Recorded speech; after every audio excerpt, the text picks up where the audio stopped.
পিঠ পর্যন্ত চুল, নেইল পলিশ ছাড়া নখ আর পেন্সিলকে ছেলেদের মতো কানে গুজে তুই কি নিজেকে বাই এনি চান্স ছেলে প্রমাণ করতে চাচ্ছিস?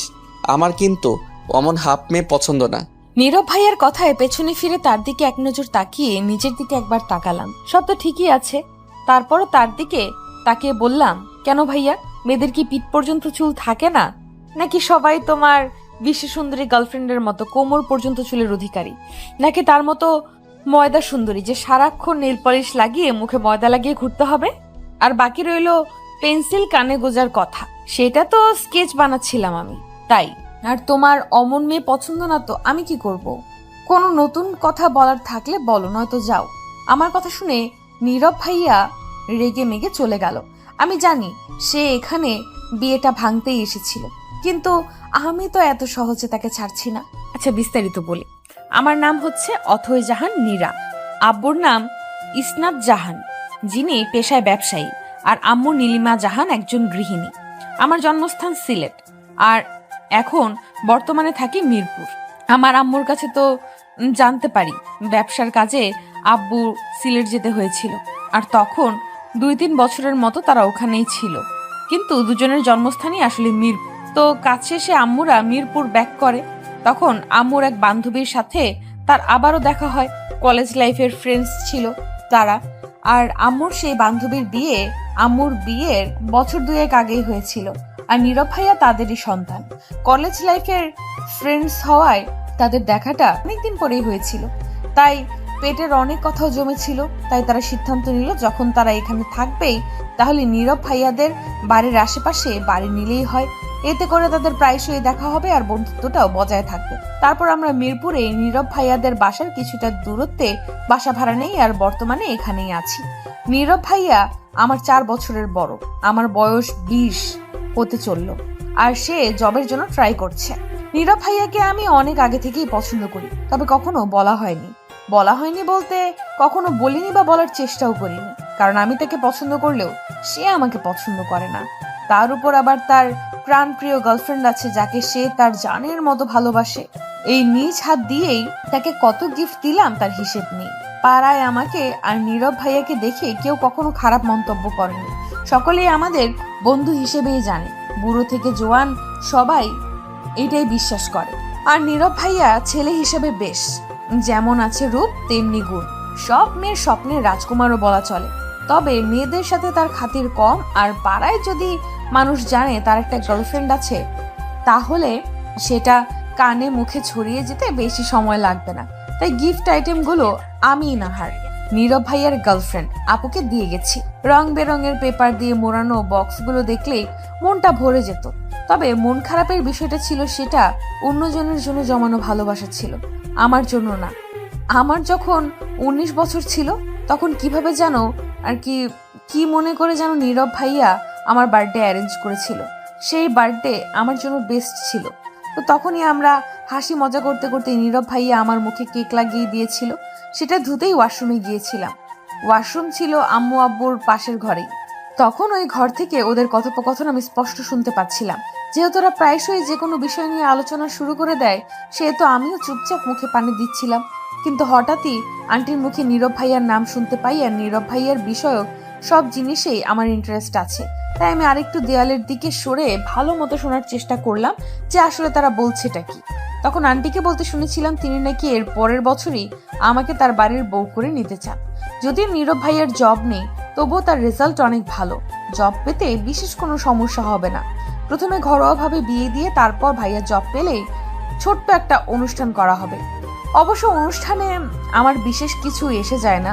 সেদিন আমি অনেক খুশি হয়েছিলাম, যা কোনো অনুষ্ঠানের থেকে কম ছিল না। প্রায় 1 বছর পর্যন্ত সেই খুশি আমি নিজের মধ্যে সীমাবদ্ধ রেখেছি। এটা জানা সত্ত্বেও নাহার আপুকে গিফট দিয়ে গেছি। সেই টাইমটাই অনেক রাগ লাগতো নীরব ভাইয়ার উপর।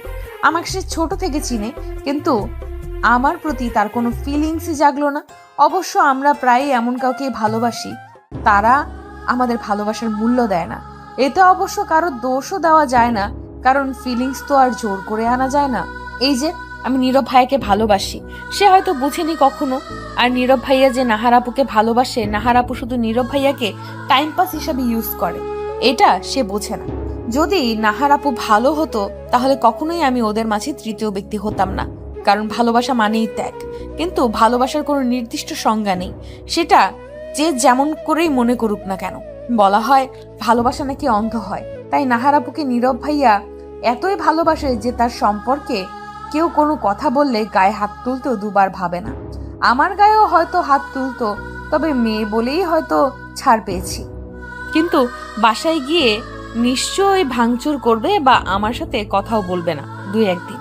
আমার ভয় হতো যে নীরব ভাইয়া যদি আমাকে বিয়ে করতে না চায় তখন আমি কি করব। কিন্তু মনে একটা আশাও ছিল যে নীরব ভাইয়া আর যাই করুক অন্তত তার মায়ের কথা ফেলবে না। আর তাই হয়েছে। মায়ের কথা না ফেললেও সে আমাকে বিয়েটা করতে মানা করেছে। তার ধারণা আমি না বললেই বিয়েটা হবে না আর সে বেঁচে যাবে। কিন্তু আমি তো তা হতে দিব না।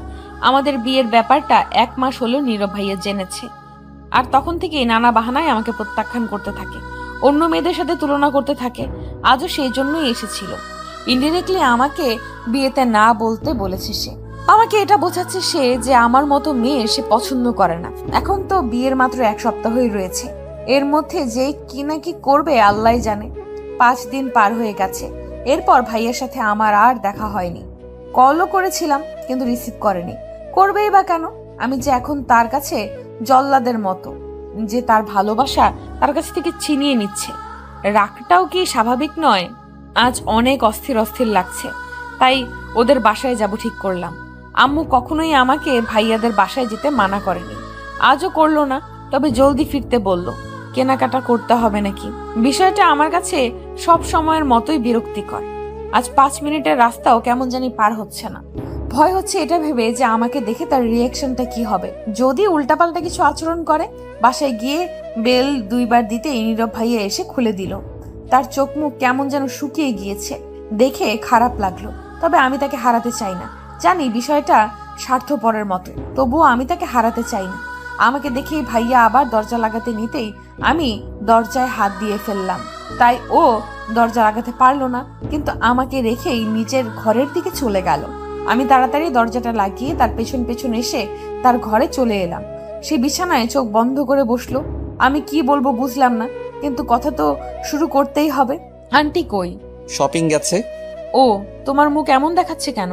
কাটা ঘায়ে নুনে ছিটা দিবি না একদম। তুই জানিস না কার জন্য আর কি কারণে আমার এই অবস্থা। ভাইয়া তুমি কেন আমার সাথে এমন করছো? ভাইয়া বলবি না একদম। সম্পর্কগুলো লজ্জা পাবে। তোকে তো বন্ধুর চোখে দেখতাম আমি, আর সেই তুই আমার পিঠে ছুরি বসালি। জানতিস না তুই আমি নাহারকে কতটা চাই? তার জন্য প্রত্যেকটা রাত জেগে পড়েছি, রেজাল্ট ভালো করেছি, নিজেকে যোগ্য করে তুলছি যাতে ওর বাবা মা কোনো দিক দিয়ে বলতে না পারে আরে এই ছেলেটা তো আমার মেয়ের যোগ্যই না। বাট অ্যাট লাস্ট তুই কি করলি? বিশ্বাস করো, নাহার আপু তোমাকে ভালোবাসে না। তার অন্য ছেলেদের সাথে রিলেশন আছে। যদি তার সাথে বিয়ে করো তাহলে তোমার জীবন নষ্ট হয়ে যাবে। আমার সম্পূর্ণ কথা শেষ হওয়ার আগে নীরব ভাইয়া আমার গালে চড় বসিয়ে দিল। ওই যে বলেছিলাম না, নাহার আপুর ব্যাপারে কেউ বললে গায়ে হাত তুলতেও 2 বার ভাববে না বা ভাবে না, সেটাই। চড় খেয়ে আমার পুরো গা কাঁপতে লাগলো রাগে। তার এইসব কাজে কি সত্যিটা পাল্টে যাবে? ভালোবাসি বলে আত্মসম্মান নেই নাকি? সেই আত্মসম্মানই এই মুহূর্তে আমার কাছে ভালোবাসার থেকে বড় লাগছে। কারণ যে নিজেকে সম্মান দেয় না তাকে মানুষ কি সম্মান দিবে? সেই থেকেই জবাব দিলাম, তুমি এই বিয়ে করতে চাও না তাই না? তাহলে আমিও আর জোর করব না। তুমি মুক্ত। আর এই যে মুখ শুকনো রেখেছো, সেটার আর কোনো শুকনো রেখো না। তোমার ফেসে ব্রাইটনেস কমে যাবে। তখন আবার নাহার আপুর সাথে ডেটে যাবা কিভাবে? তোমার আন্টিকে কিছু বলতে হবে না। যা বলার যা বোঝানোর আমি করে দিব। পারলে তোমার বিয়েটাও করিয়ে দিব। ভালো থেকো। এটা বলার পর আর দাঁড়ালাম না সেখানে। আমার যে কোনো অধিকারও নেই সেখানে থাকার। যাও একটা আশা ছিল, সেভাবে হয়তো বিয়েটা হতো। তবে আমার প্রাণবন্ত নীরবকে আমি পেতাম না, তাই নিজ হাতেই সবটা শেষ করে দিলাম। বাড়িতে আসার পর আম্মু শপিং এ যাওয়ার জন্য রেডি হতে বলল। কিন্তু আম্মুকে আমি কিভাবে বলি যে যাদের জন্য তাদের এত আয়োজন তারাই একে অপরের প্রতি সন্তুষ্ট না? আম্মু, কি হয়েছে? আর বসে আছিস কেন? যাবি না নাকি? বলছি যে একটা কথা রাখবে। কি কথা? এই বিয়েটা না করলে হয় না। আমার কথা আম্মু যেন বিশ্বাসই করলো না। হেসে বলল, এটা কি মজা করার সময়? আর যে মেয়ে বিয়েতে খুশি থাকে সে আবার বিয়েতে না করবে কেন? আমি সিরিয়াস আম্মু। আজও তোর তো বিয়েতে কোনো সমস্যা ছিল না, মতও আছে বলেছিলি। তাহলে এখন এটা বলার মানে কি? আমার এখনো মত আছে, কিন্তু যার সাথে বিয়ে দিতে চাচ্ছ সেই রাজি না। রাজি না মানে? নীরবের কথা বলছিস? নীরব রাজি না কেন? সে তো সবার সামনে মত দিয়েছিল। দিয়েছিল, কিন্তু সেটা শুধুমাত্র আন্টির মন রাখার জন্য। সে অন্য কাউকে ভালোবাসে, আর সে যদি আমাকে শুধুমাত্র অপছন্দ করত তাহলে বিষয়টা মানা যেত।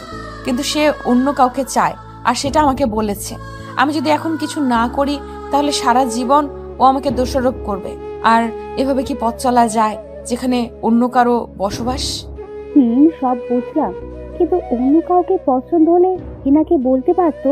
হেনা মনে হচ্ছে নীরব ভাইয়ার আম্মু, সে তার মায়ের কাছে না বলতে পারবে না, তাই বলছে না। তোমরা আমাকে বেকার ছেলের সাথে বিয়ে দিচ্ছ, কিন্তু নীরব ভাইয়া যাকে ভালোবাসে তার বাবা মা তো এভাবে বিয়ে দিবে না। তাই ভাইয়া ভেবেছিল একটা চাকরি পেয়েই আন্টিকে বলে দিবে, কিন্তু তার হলো কই। অবশ্য চাকরি পেলে হয়তো বিয়ে করেই বাড়ি ফিরতো একদম। এখন তুমি কিছু করতে পারো, ভাইয়ার জন্য না অন্তত আমার জন্য করো। বিয়েটা হয়ে গেলে সে আমাকে শান্তিতে থাকতে দিবে না। এমনও হতে পারে সে আমাকে রেখে অন্য জায়গায় চলে গেছে, সে কিছুই করতে পারে। তার আগে তুমি কিছু করো। আমার কথা শুনে আম্মু কপালে চিন্তার ভাঁজ দেখা দিল। আম্মু কিছুক্ষণ চিন্তা করে আমার দিকে তাকিয়ে বলল, তোর খারাপ লাগবে না? এ কথা শুনে আমি মাথা নিচু করে ফেললাম, কারণ এর যে কোনো উত্তর আমার কাছে নেই। হ্যাঁ, আমি বলতে চাই না, আর না আমি বলতে পারবো না। মিথ্যা কথা বললেই যে আমি ধরা খাই সব সময়। আমার কিছু না বলা দেখে আম্মু পাশে এসে বলল, কি করা যায় আমি দেখছি, তবে নিজেকে সামলে চলিস। নীরবের অন্য কারোর সাথে বিয়ে হলেও তোকে সামনে থেকে দেখতে হবে। আম্মু চলে গেল। আমিও আমার রুমে চুপচাপ চলে আসলাম। কত সহজেই না বলে দিলাম আমি ম্যানেজ করে নিব, করেও দিলাম। আম্মু হয়তো ভাবছে আমার বিয়ে ভেঙে যাবে, আর যার সাথে বিয়ে ভেঙে যাবে তারই বিয়ে আমাকে সামনে থেকে দেখতে হবে। তাই আমার কাছে কোনো উত্তর নেই। কিন্তু আম্মু তো আর জানে না এর ভেতরের জিনিসটা আমার কাছে কতটা গভীর। 1 বছর আগে যতটা না খুশি হয়েছিলাম, এখন সেই খুশি দ্বিগুণ দুঃখও দিচ্ছে মনে। সব খুশিগুলো দুঃখের নিচে চাপা পড়ে যাচ্ছে। তবে এর পরের দিনগুলো আমার জন্য কেমন হবে তা আমার জানা নেই। সেই দিন বিকেলেই আন্টি আমাদের বাসায় আসলো। আমি ছাদে মনমরা হয়ে বসেছিলাম তখন। আম্মু ডাক দিয়ে বলল, আন্টি নাকি এসেছে। আমি জানি এখন আন্টি আমাকে নানা প্রশ্ন করবে, জানতে চাইবে সত্যটা। আমাকে সাজিয়ে গুছিয়ে আন্টিকে সবটা বোঝাতে হবে, নিজেকে যথাসম্ভব শক্ত রাখতে হবে। নিচে গিয়ে দেখলাম আন্টি একপাশে চিন্তায় ডুবে আছে। হয়তো ভাবছে তার ছেলের মধ্যে এমন কি খামতি আছে যে আমি তাকে বিয়ে করতে না করেছি। আমি গিয়ে স্বাভাবিকভাবেই আন্টির পাশে বসে বললাম, কি খবর আন্টি? হঠাৎ এমন সময়? আন্টি যেন ভূত দেখার মতো আমার দিকে তাকালো। তিনি হয়তো ভাবছেন আমি এত স্বাভাবিক আছি কি করে। আন্টি নিজেকে সংযত রেখে বলল, নীরবকে কি তোর ভালো লাগে না? যা মনে করেছিলাম ঠিক তাই। আন্টি সেসব বিষয় নিয়েই আমার সাথে কথা বলতে এসেছে। আমি বললাম, ভালো না লাগার কি আছে? তোমার ছেলে তো হাজারে একটার মতো, তা হঠাৎ এগুলো কেন জিজ্ঞেস করছো? কথা কাটাচ্ছিস? মানে? তুই আমাকে সরাসরি বল, সমস্যাটা কি? সবাই তো রাজি ছিলি, তাহলে হঠাৎ এই সিদ্ধান্ত নেওয়ার মানে কি? আমি অসহায় চোখে আম্মুর দিকে তাকালাম। আম্মু আমাকে চোখ দিয়ে আশ্বস্ত করে সব সত্যি বলতে বলল। আমি মনে সাহস জুগিয়ে বলা শুরু করলাম, আন্টি তুমি চাও না তোমার ছেলে ভালো থাকুক? তার ভালো থাকা এখানে আসছে কেন? তুমি শুধু আমার প্রশ্নের উত্তর দাও, তাহলেই সব প্রশ্নের উত্তর পেয়ে যাবে। আন্টি বিরক্ত চোখে বলল, সে আমার ছেলে, আমার সন্তান, তার ভালো থাকা আমি চাইবো না কেন? আর চাই বলেই তো তোর সাথে বিয়ে দিতে চাচ্ছি, যাতে করে সে তার জীবনে আরো সুখী হতে পারে। তুমি কি একবারও তার বিয়েতে মত জানতে চেয়েছো? তোদের সামনেই তো মত দিল। সেটা শুধুমাত্র তোমার মন রাখার জন্য। সে অন্য কাউকে চায়, সেটা সে তোমার মুখের উপর বলতে পারবে না, কারণ তুমি আমি সবাই জানি সে তার পছন্দের মেয়ের চেয়ে তোমায় বেশি ভালোবাসে। আর আমাকে যে সে পছন্দ করে না সেটা সে ব্যবহারের মাধ্যমে প্রতিনিয়ত প্রকাশ করে যাচ্ছে। তোমার কথায় হয়তো সে বিয়ে করে নিবে, কিন্তু সুখী হতে পারবে না। তাই বলছি, একবার তোমার ছেলের কথা ভাবো, তার পছন্দকে একবার দেখো। কিন্তু কোনো কিন্তু না, তুমি এই বিয়েটা ভেঙে দাও। ভাগ্যে থাকলে তো সেটা তুমি আমি রোধ করতে পারবো না, তাই না? তাহলে হয়তো নিয়তি চায় না বিয়েটা হোক। আর যদি কোনোদিন নীরব ভাইয়া চায় আমাকে মন থেকে বিয়ে করতে, তাহলে সেদিন আমি আর দ্বিতীয়বার ভাববো না। এটাই কি তাহলে তোর শেষ কথা? ধরে নাও এটাই আমার তোমার কাছে শেষ আবদার, তাহলে তাই হোক। আন্টি, হুম। আরেকটা কথা, বিয়ে নিয়ে বাসায় তুমি আর কথা উঠাবা না, কোনো কথা উঠাবা না। তাকে নিজের মতো থাকতে দাও। যদি সে নিজ থেকে কিছু জিজ্ঞেস করে তাহলে শুধু ছোট্ট করে উত্তর দিও। জানি না ভাগ্যে কি আছে, আল্লাহ করে যেন নীরব সময়ে থাকতে সব বুঝতে পারে। তোর জায়গায় অন্য কাউকে থাকলে হয়তো এরকম ত্যাগ দিত না। যাই হোক, খেয়াল রাখিস। আর বিয়ে ভেঙেছে বলে আমাদের বাড়ি আসা বন্ধ করবি না যেন। তুমি কি মনে করেছো এই হালকা একটা কারণে আমি আমাদের সম্পর্ক নষ্ট হতে দিব? আন্টি হালকা হাসলো। আমিও সৌজন্যমূলক একটা হাসি দিলাম, তবে এই হাসির পেছনের দুঃখটা কেউই দেখলো না। বিয়ে যেহেতু হচ্ছে না তাই আমি আমার পড়ালেখা কন্টিনিউ করলাম। ভেবেছিলাম বিয়ের পর আর পড়বো না, কারণ নিজের বাসায় পড়া আর অন্যের বাসায় পড়া থাকা একই ব্যাপার না। তারা যতই আমাকে ভালোবাসুক, আমার পড়াশোনা নিয়ে তাদের সমস্যা না থাকলেও পাড়াপড়শি ঠিকই বিষয়টাকে ভালো চোখে দেখবে না, আর নানা কথা আন্টিকে লাগাবে। তখন আমাদের সম্পর্কটা আগের মতো স্বাভাবিক থাকবে না। পড়াশোনা করতে গেলেও নীরব ভাইয়ার চেহারা চোখের সামনে ভেসে উঠবে। ছোটবেলা থেকে চেয়ে এসেছি জীবনে এমন কেউ আসবে যে আমাকে তার চোখের মনি করে রাখবে, ভালোবাসবে। নীরব ভাইয়াকে দেখে আমার এমনই মনে হয়েছিল, তাকে সব সময় চাইতাম, কিন্তু ভাগ্য বলেও যে কিছু হয় সেটা হয়তো ভুলে গিয়েছিলাম।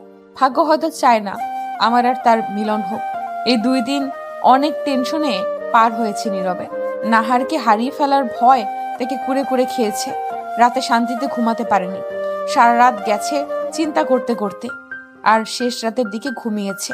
কিন্তু অবাক করার বিষয় হলো এই 2 দিনে মা একবারও বিয়ে নিয়ে একটি কথাও বলেনি। নীরবও একবারই কিছু জিজ্ঞেস করেনি। তবে আজই যদি বিয়ে হয়, তাই খাওয়ার টেবিলে বসে কৌতূহল দমিয়ে রাখতে না পেরে নীরব জিজ্ঞেস করেই ফেলল, মা, বিয়ের কি খবর? আন্টি একবার নীরবের দিকে তাকিয়ে প্লেটে ভাজি ওঠাতে ওঠাতে বললেন, কার বিয়ে? নীরব মায়ের ব্যবহার দেখে অবাক হলো। যিনি বিয়ে নিয়ে সবচেয়ে খুশি ছিলেন তিনি জিজ্ঞেস করছেন কার বিয়ে? এখানে কি অন্য কারো বিয়ে নাকি? আমার বিয়ে? ও মা, তোর বিয়ে তো এখনো ঠিক করিনি বাবা। যখন তোর কাউকে পছন্দ হবে তখন বলিস। আগে একটা চাকরি তো নে। কেন, অথয়ের সাথে বিয়েটা হচ্ছে না? অবাক হয়ে বলল নীরব। নীরবের কথা শুনে তিনি নীরবের দিকে এক নজর তাকিয়ে একটা দীর্ঘশ্বাস ফেলে বললেন, তোর তো তাকে পছন্দ নয়, তাই না? তাই তোর ভালো কথা ভেবে সে বিয়েটা ভেঙে দিয়েছে। আশা করি বুঝতে পেরেছিস। এবার জলদি খাওয়া শেষ কর। এখন 8টা বাজে, 10টার দিকে তো আবার তোর ইন্টারভিউ আছে। মায়ের কথা শুনে নীরবের মনে পড়লো তার ইন্টারভিউ আছে। এই 3-4টা দিনের টেনশনের মধ্যে তার কিছুই মনে ছিল না, আর না কিছু পড়েছে। তাই সে বলল, না আম্মু, আজকের ইন্টারভিউটা দিব না। এর পরের সপ্তাহে কোনো ভালো কোম্পানিতে জবের জন্য ট্রাই করব। তোর যেরকম ইচ্ছা। নীরবের খারাপ লাগলো তার মাকে মনমরা দেখে। অথইকে মায়ের পছন্দ তাই হয়তো মায়ের খারাপ লাগছে, কিন্তু নাহারও তো ভালো মেয়ে, মায়ের নিশ্চয়ই পছন্দ হবে তাকে।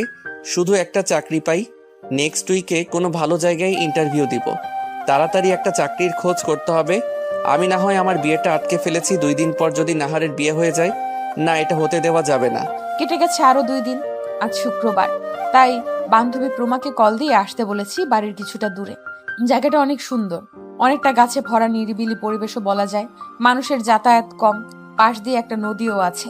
রাস্তা দিয়ে হেঁটে চলেছি আমি আর প্রমা। মনটা অনেক প্রফুল্ল লাগছে এখন। এই, হঠাৎ প্রমার ডাকে তার দিকে তাকিয়ে বললাম, কি হয়েছে? ওইটা নীরব ভাইয়া না? তার দৃষ্টি অনুসরণ করে আমি সামনের দিকে তাকিয়ে দেখলাম নীরব ভাইয়া গাছে হেলান দিয়ে দাঁড়িয়ে আছে, আর তার সামনেই আরেকটা গাছে হেলান দিয়ে একটা মেয়ে দাঁড়িয়ে আছে। তার পেছনটাই দেখতে পাচ্ছি শুধু, তবে তার লম্বা চুল দেখে চিনতে অসুবিধা হলো না যে এটাই নাহার আপু। তাই প্রমাকে বললাম, আমার আর ভালো লাগছে না, চল বাসায় ফিরে যাই। খুব বেশি খারাপ লাগছে না? মানে নীরব ভাইয়ের সাথে দেখা সাক্ষাৎ হয় না তো, তাই দেখা করেই যাই। তোর ইচ্ছে হলে যা, আমাদের তো প্রায় দেখা হয়। আচ্ছা বাদ দে, তুই যাবি না তাহলে আমি একা গিয়ে কি করব বল? চল আমিও বাসায় যাই। পেছন ফিরতেই আমি টাসকি খেলাম। পেছন থেকে নীরব ভাইয়ের আব্বু সাদ আঙ্কেল আসছে। আজ শুক্রবার, হাটবাজারের দিন, তাই হয়তো সকাল সকাল আঙ্কেলের দেখা পাওয়া গেল। আন্টি হলে তবুও কিছু হতো না। আঙ্কেল যদি একবার নীরব ভাইয়াকে অন্য মেয়ের সাথে দেখেছে। আমি জলদি প্রমার হাত ধরে আবারও নীরব ভাইয়ের দিকে যেতে লাগলাম। তখন প্রমা বলল, কি রে, ওইদিকে কই যাস আবার? তোর না খারাপ লাগছে? তুই তো বললি নীরব ভাইয়ের সাথে দেখা করবি, তাহলে দেখা করেই যা। কিন্তু এখন চুপচাপ দেখা কর, পরে সবটা বলছি। আমার কথা শুনে প্রমাও আর কিছু বলল না। আমি নীরবদের সামনে যেতেই তারা অপ্রস্তুত হয়ে গেল। হঠাৎ আমাদের এখানে আশা করেনি। আমি নাহার আপুর দিকে তাকিয়ে বললাম, আপু তুমি একটু দূরে যাও, নীরব ভাইয়ার আব্বু আসছে।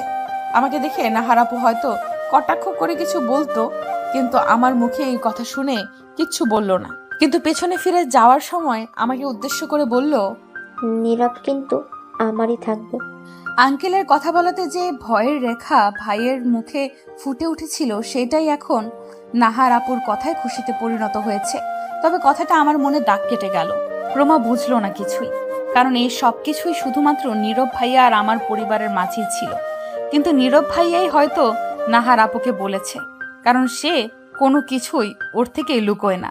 এরই মাঝে আঙ্কেলও আমাদের পাশে এসে গেছে। আমরা কিছু সৌজন্যমূলক কথা বলেই আঙ্কেলকে বিদায় দিলাম। প্রমাও নীরব ভাইকে কিছু সাধারণ কথাবার্তা জিজ্ঞেস করলো। তারপর আমরা বিদায় নিতে গেলেই নীরব ভাইয়াও বলল সেও এখন বাসায় যাবে, তাই আমরা একসাথেই হাঁটতে থাকলাম। প্রমা মধ্যখানে আর আমরা দুইজন দুই পাশে। আমি তার পাশে দাঁড়াতে পারিনি, কারণ সংকোচ, আর সে দাঁড়ায়নি কারণ আমি সরে এসেছি বলে। চুপচাপ হাঁটতে হাঁটতেই হঠাৎ প্রমা বলে উঠল, আচ্ছা, নাহারাপুর তখনকার কথাটার মানে কি? ওর এই প্রশ্ন শুনে আমি আর নীরব ভাইয়া দুজনেই দাঁড়িয়ে গেলাম। আমাদের দাঁড়াতে দেখে প্রমাও দাঁড়িয়ে বলল, কি হলো, দাঁড়িয়ে গেলি কেন? তখন আমরা আবারও হাঁটতে শুরু করলাম আর বললাম, তুই তো জানিসই নাহার আপু নীরব ভাইকে কত ভালোবাসে, আর আমি আর নীরব ভাই তো অনেক ক্লোজ, তাই হয়তো ভুল বুঝে বলেছে। আমার কথা প্রমার বিশ্বাস হলো বলেই মনে হয়। পরের রাস্তায় আমি সংকোচে পড়লাম, কারণ এতক্ষণ প্রমার সাথে ছিল, কিন্তু তার বাড়ির ডান দিকেই, আর আমাদের এখন একা যেতে হবে। আমি কিছু না বলেই চুপচাপ হাঁটতে থাকলাম। এমনি দিন হলে হয়তো বকবক করে মাথা খেয়ে ফেলতাম তার, তবে আজ নিজেকে নিজের কাছেই তুচ্ছ মনে হচ্ছে। নাহারকে সব বলেছি আমি, এত সংকোচের কিছু নেই। জানি আমি। জানিস মানে? তার থেকে তো তুমি কিছু লুকিয়ে রাখো না, তাই জানি। তাহলে এত সংকোচ কিসের? একটা মেয়ের পছন্দের মানুষের সাথে বিয়ে ঠিক হওয়ার পর বিয়ে ভাঙলে সে নিশ্চয়ই আনন্দে আত্মহারা হয়ে থাকবে না? না পাওয়ার চেয়ে পেয়ে হারানোর দুঃখটা বেশি লাগে। তবে সেই শোকে যে তোমার বিয়েতে আসবো না সেটা কিন্তু মনে করো না। অবশ্যই আসবো, আর নিজ হাতে সবটা করব। আমার কথার বিপরীতে নীরব ভাইয়ার কিচ্ছু বলল না। বাড়ি ফিরেই গোসল করলাম। নীরব ভাইয়া আর আমার বিয়ের খুশিতে যে পেন্টিংটা করছিলাম সেটাও বাকি থেকে গেছে। তো কি হয়েছে, বিয়ে না হোক, সেটা তো আমি কমপ্লিট করেই ছাড়বো। তাই সমস্ত সরঞ্জাম নিয়ে ব্যালকনিতে এসে বসলাম। আম্মু এখানে সাধারণত আসে না, তাই এটা শেষ হলে এখানেই রেখে দিব। মন খারাপ হলেও এখানে এসে এটা দেখ। অন্যদিকে নীরব মন দিয়ে প্রিপারেশন নিচ্ছে। তার চাচা একটা ভালো জায়গায় ইন্টারভিউ দেওয়ার ব্যবস্থা করে দিয়েছে। যদিও জব সাইটগুলো থেকে সে প্রতিনিয়ত এগুলো খবর নিতেই থাকে। তার মন মতো সরকারি চাকরির পরীক্ষা এটা। একবার টিকে গেলেই নাহারকে প্রথমে জানাবো, তারপর সে কত খুশি হবে। 25 থেকে 26 বারের মতো নীরবকে ফোন দিয়েও নাহার পাচ্ছে না। মেজাজ গরম হয়ে গেছে তার একেবারে। নীরবের সাথে একবার দেখা করা উচিত, না হলে পরে ঝামেলা করবে। কিন্তু ফোন দিয়ে কি নীরবকে পাওয়া যায়? সে একদম মন দিয়ে পড়তে ব্যস্ত। যদিও নাহার ছাড়া তেমন কেউ নীরবকে ফোন দেয় না, তবুও সে ঠিক করেছে চাকরি হয়ে গেলে নাহারের সাথে মন খুলে কথা বলবে সে। তার মন বলছে চাকরিটা এবার হয়েই যাবে। পরের দিন সব কাগজপত্র গুছিয়ে মাকে সালাম করে নীরব বেরিয়ে গেল। এর আগে কয়েকটা ইন্টারভিউ সে দিয়েছে, তাই তেমন একটা নার্ভাসনেস তার মধ্যে কাজ করছে না। প্রিপারেশনও ঠিকঠাক আছে, শুধু কনফিডেন্স থাকতে হবে। 5 মিনিট পর অফিসে এসে পৌঁছালো সে। সরকারি অফিসগুলো বুঝি এমনই হয় প্রত্যেকটা, তাই হবে। নয়তো কি সরকারি কর্মচারীদের বাড়ি এমনি এমনি বড় বড় হয়? রিক্সা ভাড়া মিটিয়ে ইন্টারভিউ রুমের দিকে এগোলো সে। প্রায় সবাই নার্ভাস, কেউ বা বইয়ে মুখ গুজে আছে। আচ্ছা, এরা কি জানে না পরীক্ষার আধা ঘন্টা আগে থেকে ব্রেনকে রেস্ট দিতে হয়? পড়াগুলো মাথায় সব ইনপুট হয়, জানবেই বা কিভাবে? এরা তো ফার্স্ট বেঞ্চার ছিল, সারাক্ষণ শুধু বই কিভাবে যে ঢুকে থাকে। একটুও ক্লান্তি বা বিরক্তি লাগে না? দেখতে দেখতে নীরবের ডাক পড়লো। নীরব সব প্রশ্নের উত্তর সহজেই দিয়ে দিল। তার কনফিডেন্স দেখে তারাও নীরবকে জব দিয়ে দিল, আর 2-1 দিনের মধ্যে জয়েন হতে বলল। নীরব বলল থ্যাংক ইউ স্যার বলে বেরিয়ে এলো ঠিকই, কিন্তু তার নাচতে ইচ্ছে করছে এখন। ইন্টারভিউ রুম থেকে বেরিয়ে তার পকেট থেকে ফোন বের করে সুইচ অন করে দেখতে পেল নাহারের অনেকগুলো কল। দেখেই সে মুচকে হাসলো। তারপর নাহারকে কল করলো সে। ওইদিকে নাহার নীরবের কল পেয়ে নিজের রুমে গিয়ে রিসিভ করলো। বাসা অনেক মানুষ তো, কেউ কিছু শুনে ফেললে তো সমস্যা। হ্যালো নাহার, বলছি যে এখনই আমার সাথে দেখা করতে পারবা? নাহারেরও যেহেতু নীরবের সাথে দেখা করার প্রয়োজন ছিল, তাই সেও দ্বিমত পোষণ করলো না, শুধু বলল, কোথায় দেখা করতে হবে? এখানে চলে আসো, তোমার বাসারও পাশে হবে। বোঝাতেই নীরব বলল, তোমার জন্য সারপ্রাইজ আছে। কিন্তু তোমার আর ফালতু সারপ্রাইজ আমার দরকার নেই। এর আগেও সারপ্রাইজ করলে নীরব শুধু গিফট দিত, কিন্তু এবার সে সত্যিই বড় একটা সারপ্রাইজ আছে, তা নাহার শুনলো না। এভাবে বলছো কেন? আচ্ছা ফোন অফ ছিল তাই? আচ্ছা রাগ করো না, আমার গিফট, এই তোমার সব রাগ ঠান্ডা হয়ে যাবে। বললাম তো, তোমার কোনো ফালতু গিফট আমার দরকার নেই। এভাবে বলছো কেন, আর কারণ কি? কারণ আমি এই রিলেশনটা আর কন্টিনিউ করতে পারছি না। কথাটা শুনে নীরবের কি বলা উচিত সে বুঝলো না, তবুও কোনো রকম বলল, কারণটা কি জানতে পারি? অবশ্যই, তার জন্যই তো কাল থেকে ফোন করেও তোমাকে পাই না। সে যাই হোক, আমার বিয়ে ঠিক হয়ে গেছে, ছেলে সরকারি চাকরি করে, আর সেখানে তো তুমি একটা বেকার, আর এরকম রিলেশনের কোনো ভবিষ্যৎ নেই। কিন্তু তুমি তো অথইকে কালকেই বললে আমি শুধু তোমারই থাকবো, তাহলে তুমি অন্য কারো হয়ে যাচ্ছ কেন? কারণ তখন আমি বুঝিনি। আচ্ছা, বিয়েটা তুমি ভাঙার চেষ্টা করনি? পাগল হয়েছি আমি? এত ভালো একটা ছেলেকে আমার ফ্যামিলি হাতছাড়া করবে নাকি? সেটা তো বোকামি হবে। তাহলে আমাদের ভালোবাসা? কিসের ভালোবাসার কথা বলছো, যেটা কখনো ছিলই না? শোনো, আমি একমাত্র সাজিদকেই ভালোবাসি, যার সাথে আমার বিয়ে ঠিক হয়েছে। সময় পেলে একদিন দেখা করিয়ে দিই, আর দাওয়াত দিতে ভুলবো না, চিন্তা করবো না। আর বিয়েতে কোনো প্রকার ব্যাঘাত ঘটানোর চেষ্টা করো না। আচ্ছা করবো না। নাহার ঘুরে চলে যাচ্ছে, আর নীরবে চিৎকার করে বলতে চাইছে, আমিও চাকরি পেয়েছি, চাকরির দোহাই দিয়ে হলেও আমার হয়ে থেকো। কিন্তু সে বলবে না, কারণ সে নাহারের আসল চেহারাটা দেখে ফেলেছে, যা শুধু টাকাতেই ভালোবাসে। এখন যদি নাহার ওকে বিয়ে করতে রাজিও হয়, তবুও তাকে নয়, কিংবা তার জন্যও নয়, তার টাকার জন্য করবে। এখন অথয়ের বলা প্রত্যেকটা কথা তার মনে পড়ছে। সে নাহারের বিরুদ্ধে বলেছিল বলে তাকে এই নিজ হাতে চড় মেরেছি।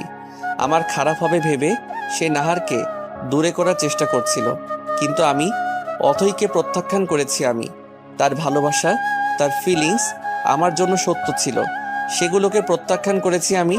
হীরাকে কাজ ভেবে ভুল করেছি আমি। মাকে কি জবাব দিব আমি? এত এত ভুলের মাঝে কার কাছ থেকে ক্ষমা পাবো আমি? এগুলোর একটাই সমাধান, হ্যাঁ সেটাই করব আমি। আর একটা রিক্সা ডেকে বাড়ির পথে রওনা হলো নীরব। কলিং বেল বাজাতেই নীলিমা জাহান গিয়ে দরজা খুলে দিলেন। এই সময় নীরবকে দেখে তিনি অবাকে হলেন, তবুও বললেন, এই সময় নীরব, কোনো কাজ ছিল নাকি? অথই কোথায়? হঠাৎ অথয়ের কথা? আন্টি প্লিজ বলো। ও তো ছাদে আছে। আচ্ছা। বলেই নীরব ছাদের দিকে গেল। নীলিমা শুধু নীরবের কার্যকলাপ দেখলেন, চোখ মুখ কেমন বিধ্বস্ত লাগছে তার। তাহলে কি সে নিজের ভুল বুঝতে পারলো ভেবে মুচকি হাসলেন নীলিমা। ছাদে বসে দূরের পানে চেয়েছিলাম আমি। ঘরের চার দেয়ালে বন্দি থাকার চেয়ে ছাদে খোলা আকাশের নিচে মৃদু বাতাসও ঢের ভালো। হঠাৎই পায়ের আওয়াজে পেছন ফিরেই নীরব ভাইকে দেখে অবাক হলাম। সে অনেক তাড়াতাড়ি আমার কাছে এসে বলল, অথই, একটা প্রশ্নের উত্তর দিবি? হঠাৎ এসে এই প্রশ্ন শুনে কেমন যেন লাগছে, তবুও বললাম, বলো। আমার যে চাকরি নাই, তবু তুই কেন বিয়ে করতে রাজি হলি? চাকরি তো বাচ্চার হাতের মোয়া না যে চাইলেই পাওয়া যাবে, আর এমনও না যে তুমি কোনোদিন চাকরি পাবা না। আর আমি কি সার যে সব খেয়ে ফেলবো? আর আমি একটা দীর্ঘশ্বাস ফেলে বললাম, সেটা তো জানোই। অথই, আমি তোর কাছে কিছু চাইলে দিবি? তোমার জন্য তো আমি নিজেকেই বিলিয়ে দিতে রাজি, সেখানে কিছু চাইলে দিতে পারবো না? বলো কি চাও? তোকে বিয়ে করতে চাই। ভাইয়ার কথার আগামাথা কিছুই বুঝতে পারলাম না। হঠাৎ কেন এই কথা বলছে তাও আমার অজানা। যে ছেলে বিয়ে করবে না বলে 1 মাস ধরে মাথা খারাপ করে দিচ্ছিল, নানা বাহানায় আমাকে বোঝাচ্ছিল সে আমাকে চায় না, আজ সেই আমাকে বিয়ে করতে চায়। এর নিশ্চয়ই কোনো না কোনো বড় কারণ আছে। বড় কোনো কারণ না থাকলে এত বড় সিদ্ধান্তও নেওয়া যায় না। তাহলে কি নাহার আপুর সাথে কিছু হয়েছে? হলেও কি এত বড় সিদ্ধান্ত নিত? আমি চট করে প্রশ্ন করলাম, নাহার আপুর সাথে কিছু হয়েছে তোমার? হলে মিটমাট করে নাও, এভাবে বাচ্চাদের মতো সিদ্ধান্ত নিচ্ছ কেন? আমার কথায় নীরব ভাইয়ার ফ্যাকাশে মুখটা আরো ফ্যাকাশে হয়ে গেল। তারপর ভাইয়া বলল, ঠিক ধরেছিস, নাহারের সাথে ঝামেলা হয়েছে আমার। তবে যা সিদ্ধান্ত নিয়েছি তা বাচ্চাদের মতো নয়। আর নাহার না কোনো বাচ্চাদের মতো ক্ষমা পাওয়ার কাজ করেছে। কি করেছে? ভাইয়া আমাকে আচমকায় জড়িয়ে ধরে বলল, তোর কথাই ঠিক ছিল অথই, ও আমাকে ঠকিয়েছে। আমি তোকে বিশ্বাস করিনি, তোর ভালোবাসাকে সম্মান করিনি। সবাই যখন নাহারের বিপক্ষে বলতো তখন আমি হাইপার হয়ে যেতাম। একবারও ভাবতাম না যে একজন বা দুইজন হয়তো চাইবে আমরা আলাদা হই। কিন্তু আমার শত্রুগুলো বলতো ও ভালো না, দেখিস তোকে ঠকাবে। আমি বিশ্বাস করতাম না। জানিস, আজ আমি আমার চাকরির খুশিতে ওকে বলতে গেছিলাম, will you marry me? But তার আগেই ও নিজের বিয়ের খবর দিয়ে দিল। ওর ফ্যামিলি থেকে জোর করলে আমি কিছু বলতাম না, বাট ও নিজে রাজি ছিল। একটাবারও বিয়ে আটকানোর চেষ্টা ও করেনি। আর আমাকে কি বলছে জানিস? ওর নাকি সাজিদ নামে আগে থেকে বয়ফ্রেন্ড ছিল, আর ও সরকারি চাকরি করে, আর ও ওকেই বিয়ে করবে। আমি এতটাই স্তব্ধ ছিলাম যে ওকে কিছু বলতেও পারিনি। উল্টে ও আমাকে তার বিয়েতে দাওয়াত করেছে। এর থেকে তো এটাই প্রমাণিত হয় যে ও আমাকে কখনো ভালোই বাসেনি। আমি জানি ও যেই ছেলেকে বিয়ে করবে তার টাকার জন্যই করবে। তারপর ভাইয়া একটু থামলো। আমিও স্তব্ধ হয়ে সবটা শুনলাম। ভালো হয়েছে ভাইয়া, ও সত্যিটা নিজ থেকে জানতে পারলো, নয়তো দেরি হয়ে গেলে কি যে হতো। যাক, দেরি হলেও বুঝতে তো পেরেছে। আমি ভাইয়াকে বললাম, তাহলে কি তুমি আমাকে নাহার আপুর বিকল্প হিসেবে চাচ্ছ? ভাইয়া আমার কাছ থেকে সরে দাঁড়িয়ে চোখের পানিটুকু মুছে কিছুক্ষণ চুপ থেকে বলল, কখনোই না, তোর সাথে ওর তুলনা কখনোই হয় না। তুই আমার ব্যাপারে ভেবে আমাকে চেয়েছিস আর ছেড়েও দিয়েছিস, আর ও আমার ব্যাপারে কখনো ভাবেইনি। তুই তোর মতো আর ও ওর মতো। আমি তোকে তোর মতোই চাই। তুমি তো নাহার আপুকে অনেক ভালোবাসো। সে যদি কোনোদিন তোমার কাছে ফিরে আসতে চায়, তাহলে সেই দিন কি আমার তোমার জীবনের শেষ দিন হবে? কখনোই না। ভুলের ক্ষমা হয়, বিশ্বাসঘাতকতার না। আমি কখনো তোমার ভালোবাসা পাবো? চেষ্টা করব। আমার একটা শর্ত আছে। আমার কথা শুনে ভাইয়া প্রশ্নবোধক দৃষ্টিতে তাকিয়ে রইল। তা দেখে আমি বললাম, তুমি আমার হচ্ছিলে না, আমিও কিছু বলছিলাম না, কিন্তু এখন যেহেতু নিজ থেকে আমাকে চাইছো, তাই আমাকে ভালোবাসতে না পারলেও আমি চাই তুমি আমার হয়েই থেকো। আমাকে বিশ্বাস করো তো? করি, আমি রাজি। তারপর ভাইয়া বলল, এবার আমাকে বিয়ে করা যায় তো? আমি মৃদু হেসে জবাব দিলাম, যাই। তাহলে চল। কোথায়? কাজী অফিস। কাজী অফিসে বিয়ে করব? কেন, সমস্যা আছে? না, কিন্তু সবাইকে না জানিয়ে। সবাই তো রাজি ছিলই, আর আমাদের বিয়েটা তো ওরা দিতই। তাহলে তবুও আম্মুকে সারপ্রাইজ দিব। সেদিন বিয়েতে না করাই আম্মু কষ্ট পেয়েছিল, আর সেই কষ্ট আজ তোকে হঠাৎ বিয়ে করে ঘুচিয়ে দিব। Good idea. তারপর ভাইয়া মৃদু হেসে আমার হাত ধরে সামনে এগোতে লাগলো। আমি শুধু তাকিয়ে রইলাম। ভাইয়া আবারও পেছনে ফিরে আমার দিকে তাকিয়ে দেখলো। আমি হাতের দিকেই তাকিয়ে আছি, তাই ধীরে ধীরে ছেড়ে দিল। আমি ওখানেই দাঁড়িয়ে গেলাম। তারপর বললাম, শোনো। ভাইয়া কিছুটা এগিয়েছিল আমার থেকে। আমি ডাকতেই আমার পাশে এসে বলল, কি হলো? আমি তার হাতটা আমার হাতের মুঠোয় নিয়ে মৃদু হেসে বললাম, এইবার চলো। সেও হাসলো, তবে কিছু বলল না। সিঁড়ি দিয়ে নেমে আমরা আমাদের রুমের সামনে আসতেই আমি বললাম, বাসায় কেন? তোর আম্মুকে জানাতে হবে না? জানাতে কেন হবে? জানাবি না?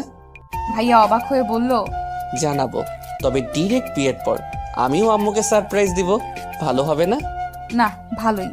কিন্তু হ্যাঁ, তোমার সাথে এখন বেরোচ্ছি এটা বলে যেতে হবে, নয়তো আমাকে আম্মু খুঁজতে খুঁজতে পাগল হয়ে যাবে। একটা মাত্র সন্তান কিনা। দরজায় কয়েকবার টোকা দিতেই আম্মু খুলে দিল। তারপর আমাদের একসাথে দেখে বলল, কি কথা হলো এত? আমি ভাইয়ের দিকে তাকিয়ে বললাম, তেমন কিছু না, তবে এখন আমি বেরোবো ভাইয়ার সাথে। এই অবেলায় কোথায়? সারপ্রাইজ আছে, যাই। আম্মু কিছুক্ষণ চুপ থেকে বলল, তাড়াতাড়ি আসছি। আর নীরব, ওর খেয়াল রেখো, একা যত তিরিং করে। ভাইয়া বিড়বিড় করে বলল, এখন তো আমাকে সারা জীবনে ওর খেয়াল রাখতে হবে। ভাইয়াদের বাড়ির সামনে দাঁড়িয়ে আছি আমি আর ভাইয়া, ও সরি, আমার নববিবাহিত বর আর আমি। তখন তো বললাম ঠিকই যে সারপ্রাইজ দিব, কিন্তু এখন ভয় লাগছে।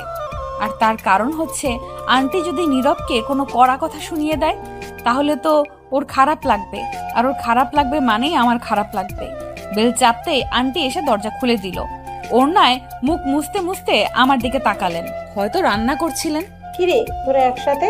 ব্রু কুচকে জিজ্ঞেস করলো, আন্টি, আমাদের কারোর মুখেই কথা নেই। নীরব বলতে চাইছে কিন্তু পারছে না, আর আমি কি বলবো খুঁজেই পাচ্ছি না। আমাদের চুপ থাকতে দেখে আন্টি আবারও একই প্রশ্ন করলেন। এবার নীরব একদমে বলে দিল, আমরা বিয়ে করেছি আম্মু। কথাটা শুনে আন্টি কিছুক্ষণ আমাদের দুইজনের দিকে তাকিয়ে বললেন, তোরা আর মস্করা করার সময় পেলি না, মানুষ পেলি না, নাকি বিষয় পেলি না? আই অ্যাম সিরিয়াস আম্মু। এবার আন্টি আমাদের দিকে এমন করে তাকালেন যেন যায় যায় অবস্থা। তারপর বললেন, তোদের বিয়ে তো এমনিতেও দিচ্ছিলাম, তোরাই তো করলি না, এখন আবার এগুলো কি বলিস? এইবার আমি মুখ খুললাম, আন্টি ঘরে চলো, আমি তোমাকে সব বুঝিয়ে দিচ্ছি। তারপর আন্টিকে রুমে নিয়ে এলাম। তোরা কি সত্যি বিয়ে করেছিস? হ্যাঁ আন্টি, সত্যি। তাহলে নীরবের প্রেমিকা, ওর কি হলো? নাকি তোদের বিয়ে করার ইচ্ছাই ছিল, শুধু শুধু আমাদের টেনশন দিলি? ওর প্রেমিকা ওকে ঠকিয়েছে। কি মানে? তারপর আন্টিকে আমি সবটা বললাম, এটাও বললাম যে তার ছেলে চাকরি পেয়ে গিয়েছে। সবটা শুনে আন্টি বলল, তাহলে তো নীরব তোকে ওর প্রেমিকা নেই বলে বিয়ে করেছে। সে যদি ফিরে আসে?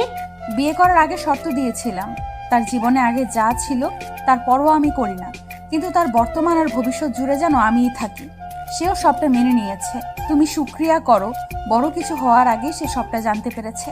এই জন্যই বলে, আল্লাহ যা করেন ভালোর জন্যই করেন, কিন্তু ও যত বিশ্বাসঘাতকতাই করুক, এইটা একটা সময় তোমার ছেলে ওকে ভালোবাসতো, তাই এত তাড়াতাড়ি ও ওকে ভুলতে পারবে না, আর তাই আমাদের ওকে সময় দিতে হবে। আর তুমিও ওকে এ নিয়ে কোনো কথা বলো না।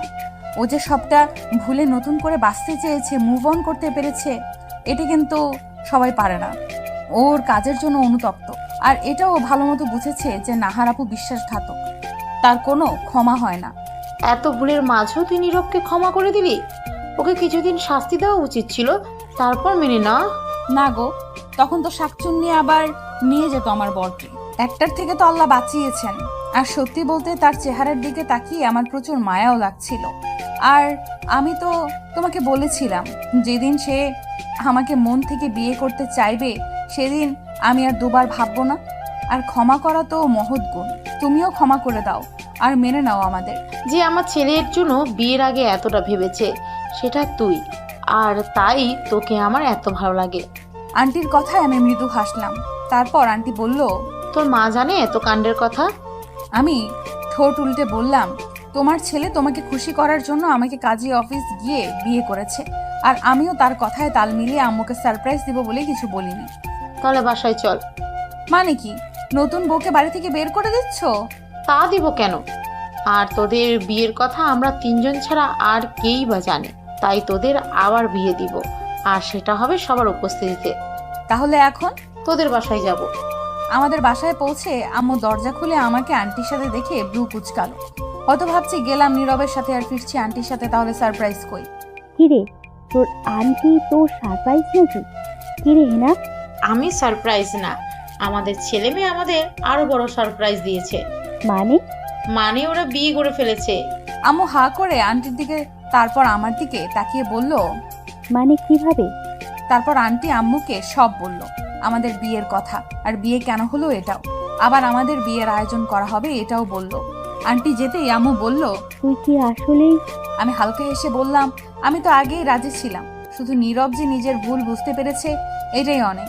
বিয়ে ভাঙার পর তো তোমারও মুড অফ ছিল, তাই যখন ও বিয়ের কথা বললো তখন আর না করতে পারি।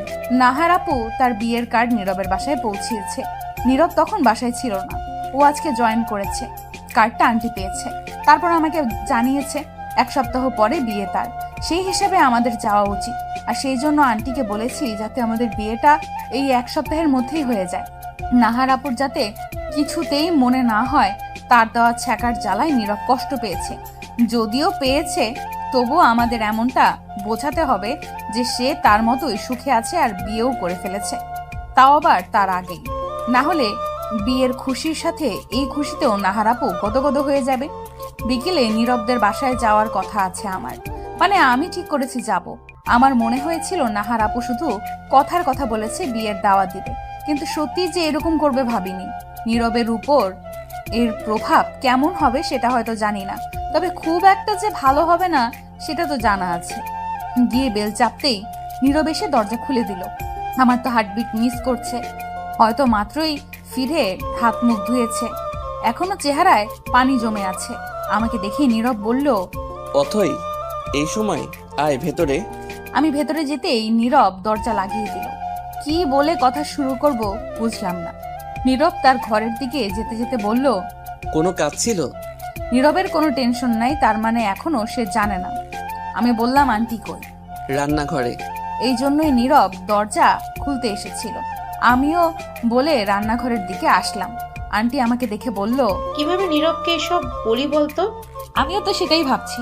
সোজাসুজি তো আর বলতে পারবো না, না হলে সে নাওয়া খাওয়া ছেড়ে বসে থাকবে। তারপর আবার নতুন চাকরি পেয়েছে সে, এখন ঠিক মতো না গেলে তাকে ঘাট ধাক্কা দিয়ে বের করে দিবে। আন্টি চুলাটা বন্ধ করে কাপের মধ্যে চা ঢালতে ঢালতে বলল, তা তো ভাববার বিষয়। 1 মিনিট, চাটা আমাকে দাও। খাবি? আরে না, তোমার ছেলের জন্য কি না। হুম। আগে বলো বিয়ের কার্ডটা কোথায় আছে, বাকিটা আমি সামলে নিচ্ছি। তুমি শুধু তোমার ঘরে চুপচাপ বসে থাকো, নয়তো বাইরে চলে যাও কিছু সময়ের জন্য। যখন ফিরে আসবে তখন দেখবে সবটা করে ফেলেছি। আর বিয়ে কিন্তু 1 সপ্তাহের মধ্যেই শেষ করতে হবে। আচ্ছা ধর, এমনিতেও বাসায় মন টিকছে না, আমি বরং পাশের বাসা থেকে ঘুরে আসি। তাই যাও। চায়ের কাপটা হাতে নিয়ে হালকাভাবে দরজা খুলে দেখি নীরব আছে কিনা। না, দেখা যাচ্ছে না। কই গেল? আমি ঢুকে এদিক ওদিক তাকাতেই পেছন থেকে নীরবের শব্দ শোনা গেল। কারে খুঁজিস? ওর হঠাৎ কথা শুনে আমি ভয় পেয়ে যাই। হালকা সাহস নিয়ে পেছনে ঘুরে তার সোফার দিকে এগিয়ে গিয়ে চায়ের কাপটা ইশারায় নিতে বলে বললাম, তোমার ঘরে আর কাকে খুঁজবো? সে চায়ের কাপ হাতে নিয়ে বলল, আর কিছু? সবসময় কি কিছু থাকা লাগবে? এমনি আসতে পারি না? পারিস তো। আমি তার দিকে এগিয়ে গিয়ে তার থেকে কিছুটা দূরত্ব রেখে সোফায় বসে বললাম, চা শেষ করো, কথা আছে। কিসের কথা? আগে চুপচাপ খাও, খাইতে খাইতে কথা বলতে হয় না। এবার নীরব চুপচাপ নিজের চা শেষ করে পাশে টি টেবিলে চায়ের খালি কাপটা রেখে বলল, বল। বলছি যে আমরা বিয়ে করব কবে? কালকেই না করলাম? সেটা তো আর মানুষ জানে না। আচ্ছা, তো এখন আমি কি করব? আন্টি যে তারিখ ঠিক করবে সেই তারিখে পুনরায় বিয়ে করবে। আচ্ছা। তুমি আমাকে মন থেকে মানো? না মানার কি আছে? তাহলে একটা কথা রাখবে? কি? আমি উঠে নীরবের ড্রেসিং টেবিলের উপর থেকে বিয়ের কার্ডটা নিয়ে নীরবের হাতে ধরিয়ে পড়তে বললাম। সে আমাকে ইশারায় জিজ্ঞেস করলো, এটা কি? আমি বললাম, পড়লেই বুঝতে পারবে। পুরোটা পড়ে নীরবের চোখ মুখে অন্ধকার দেখা দিল। ও চুপচাপ কার্ডটা আগের মতো ভাঁজ করে পাশের টেবিলে রেখে দিল। আমি চুপচাপ গিয়ে ওর পাশে বসলাম, তবে আগের চেয়ে দূরত্ব কম রেখে। তো এখন কি চাস তুই? আমি চাই আমরা ওই বিয়েতে যাই। আমাকে মারতে চাস তুই? আমি কিভাবে যাব? নিজেকে কন্ট্রোল করব কিভাবে? তোমার এই করুণ অবস্থা, দুঃখী চেহারা দেখার জন্যই তো নাহার আপু তোমাকে দাওয়াত করেছে। এখন তুমিও যদি দেবদাসের মতো কষ্ট পাও, না যাও, তাহলে সে বুঝবে সে তার কাজে সফল। অন্যকে কষ্ট দিয়ে সে সুখী আছে, তার এটাই মনে হবে। তুমি কি এটাই চাও? কিন্তু ও যখন অন্য কারোর সাথে হেসে হেসে কথা বলবে, আমার সামনে অন্য কারো হয়ে যাবে, আমি কিভাবে নিব?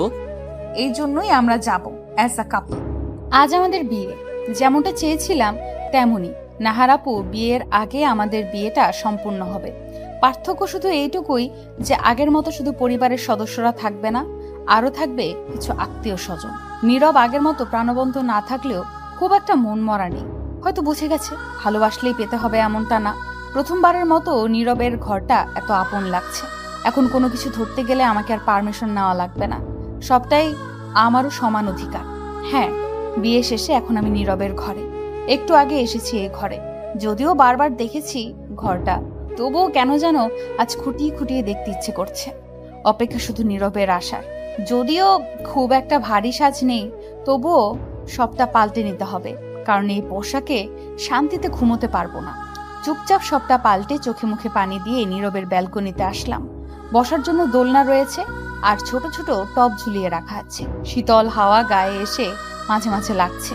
ফ্যানের কৃত্রিম বাতাস থেকে প্রাকৃতিক বাতাস অনেক ভালো। এই শান্ত পরিবেশে একটা গান ধরাই যায়। কি গান গাই?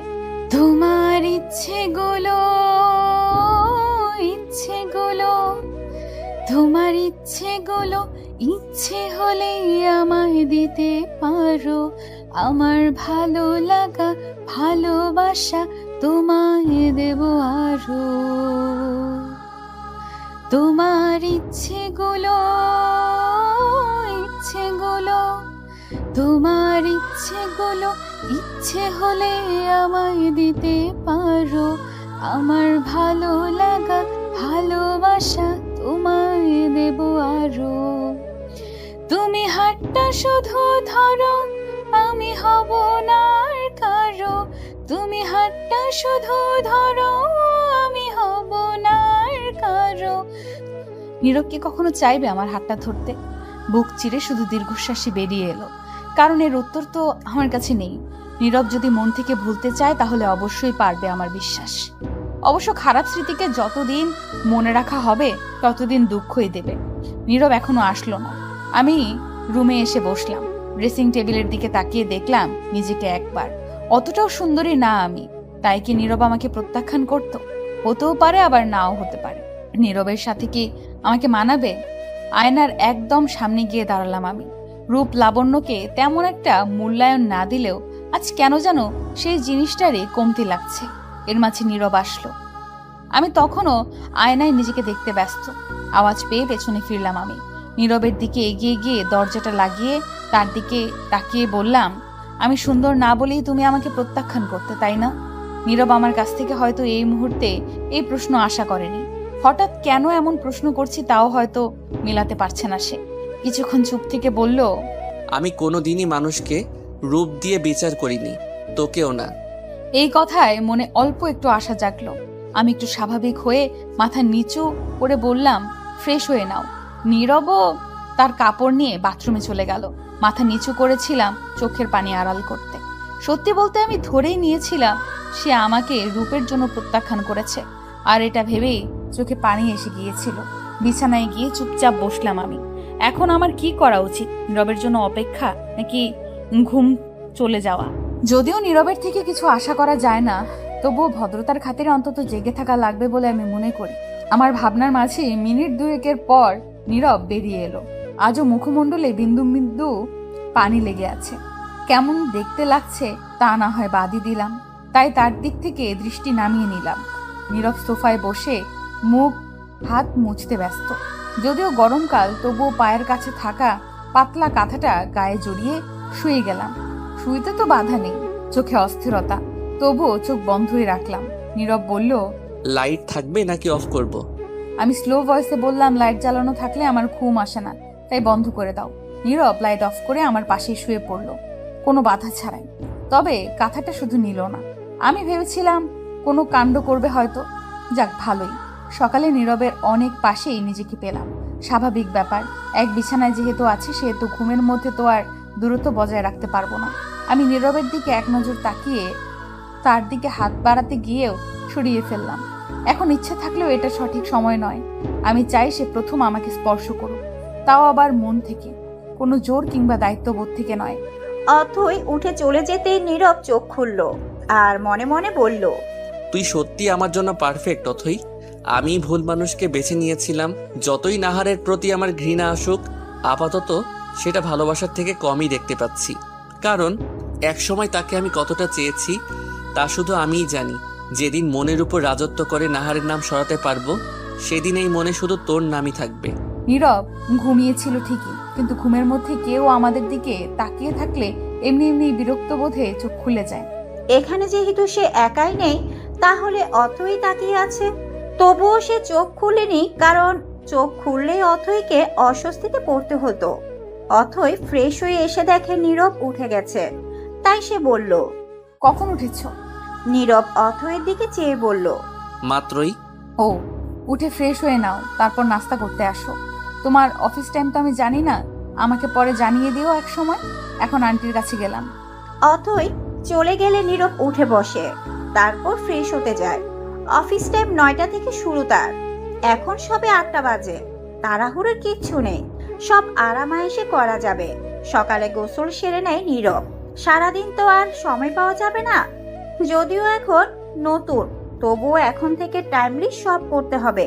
তাহলে বসের বিশ্বস্ততা হওয়া যাবে আর প্রয়োজনের সময় ছুটি নেওয়া যাবে। কখন প্রয়োজন আসে বলা তো যায় না। খাওয়া দাওয়া, গোসল আর যাবতীয় কাজ শেষে 8টা 40-এর দিকে নীরব বেরিয়ে যায়। অফিস একটু দূরে হওয়ায় অতই তাকে টিফিন এগিয়ে দেয়। নীরবও হাসি মুখে গ্রহণ করে। এই হাসি যেন অথয়ের মনে আনন্দের বন্যা জাগিয়ে তোলে। নীরব যাওয়ার পর আমি সব কাজ আন্টির হাতে হাতে শেষ করে ফেলি। আমাদের মাঝে তেমন একটা ফর্মালিটি নেই। বিয়ের আগে আসলেও আমি আন্টিকে যে কোনো কাজে সাহায্য করতাম। শুধু নীরবের টানে নয়, আন্টির ভালোবাসার টানে।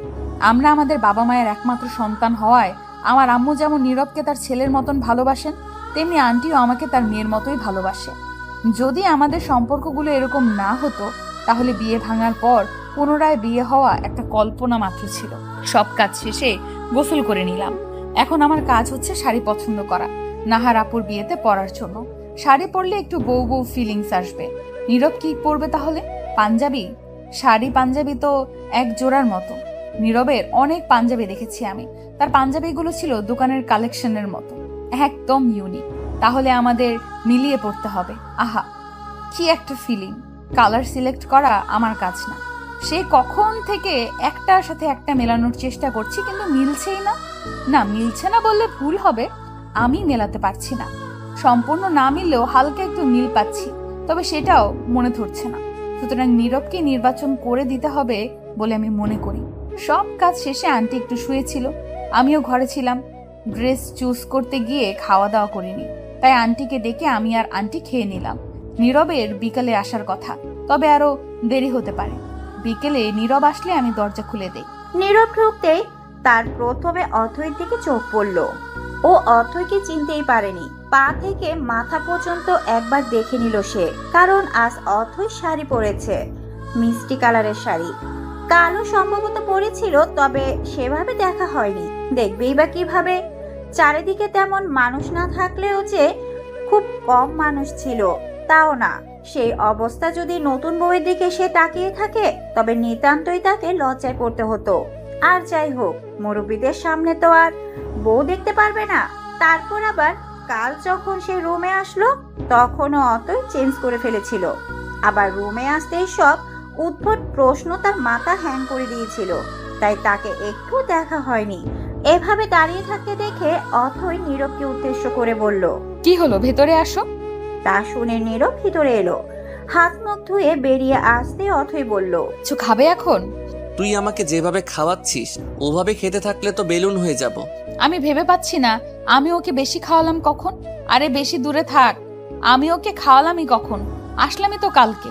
আমাকে চুপ থাকতে দেখে নীরব বলল, কি রে চুপ করে গেলি যে? না, ভাবছি তোমাকে কখন খাওয়ালাম। সকালে যে দুপুরের জন্য টিফিন দিলি, অতগুলো তো গরু খায় না। তা শুনে আমি বললাম, ও এক বেলাতেই কাতর হয়ে গেলে তা নিজে খেতে পারো না, সেটাই বলো। খামোখা গরুর উপর দোষ দিচ্ছ কেন? অপমান করছিস? অপমান করার মতো কিছু বলেছি? নীরব মুখ বাঁকিয়ে আবারও ঘরে চলে গেল। আমি গেলাম আন্টির কাছে। নীরব কিছু নাই খাইতে পারে, আন্টি তো খাইতেই পারে, কিন্তু কেউই কিছু খাইলো না, তাই আমি রুমে চলে আসলাম। নীরব তখন বলল, আম্মু খেয়েছে দুপুরে? তোমার কি মনে হয় না খাইয়ে রাখছি? নীরব বই পড়ছিল তখন একটা। আমার কথা শুনে আমার দিকে চেয়ে বলল, সহজ একটা কথা জিগাইলাম, সহজ করে উত্তর দিতে পারোস না? না, পারি না। ঝগড়ুটে। আপনি আগে কে করছে? চুপ করে আমাকে একটু সাহায্য করলে খুশি হতাম। নীরব ভ্রু উঁচিয়ে জিজ্ঞেস করলো, কি?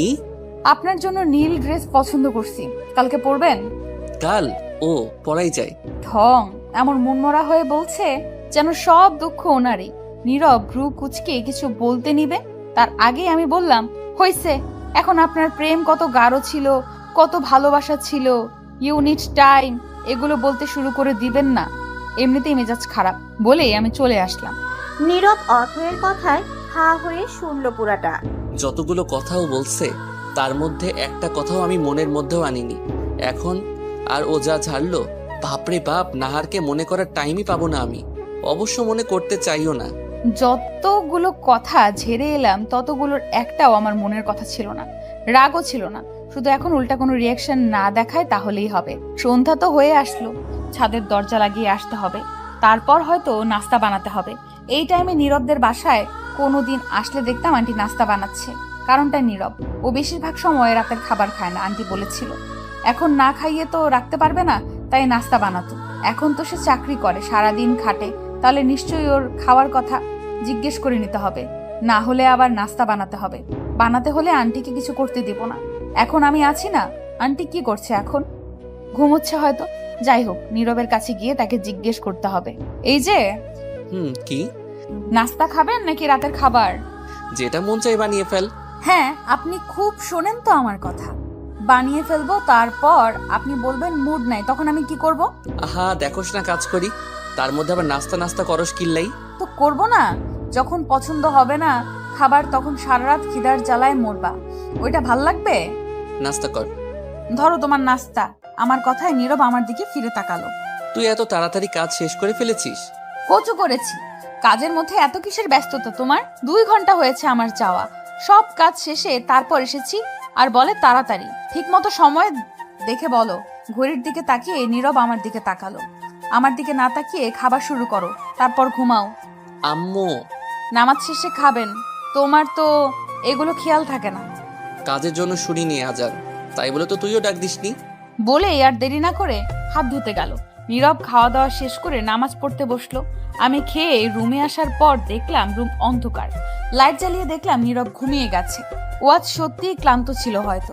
লাইটটা নিভিয়ে ডিম লাইট জ্বালিয়ে আমিও তার পাশে আসলাম, তার দিকে ফিরে শুয়ে পড়লাম। কতক্ষণ তাকিয়েছিলাম জানি না, ওইভাবেই ঘুমিয়ে গেছি। সকালে নীরবের আগেই ঘুম থেকে উঠলাম, তাকে আর আন্টিকে নামাজের জন্য জাগিয়ে নিজেও নামাজ পড়লাম। নামাজ শেষ করে আন্টি আবারও শুয়ে পড়লেন, আর নীরবও।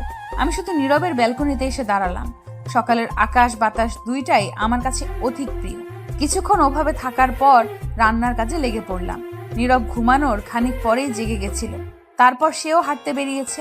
আমার রান্নার মাঝে আন্টিও এসে যোগ দিয়েছেন। নীরব ফিরে আসলে আমরা একসাথে নাস্তা করি। নীরব বেরিয়ে যায় তার কাজে। আজ সে জলদি আসবে, অর্থাৎ হাফ টাইম বলা যায়। আম্মুর সাথে আজ দেখা করতে যাব। আমার কিছু প্রয়োজনীয় জিনিসপত্র বাসায় আছে, সেগুলো নিতে হবে।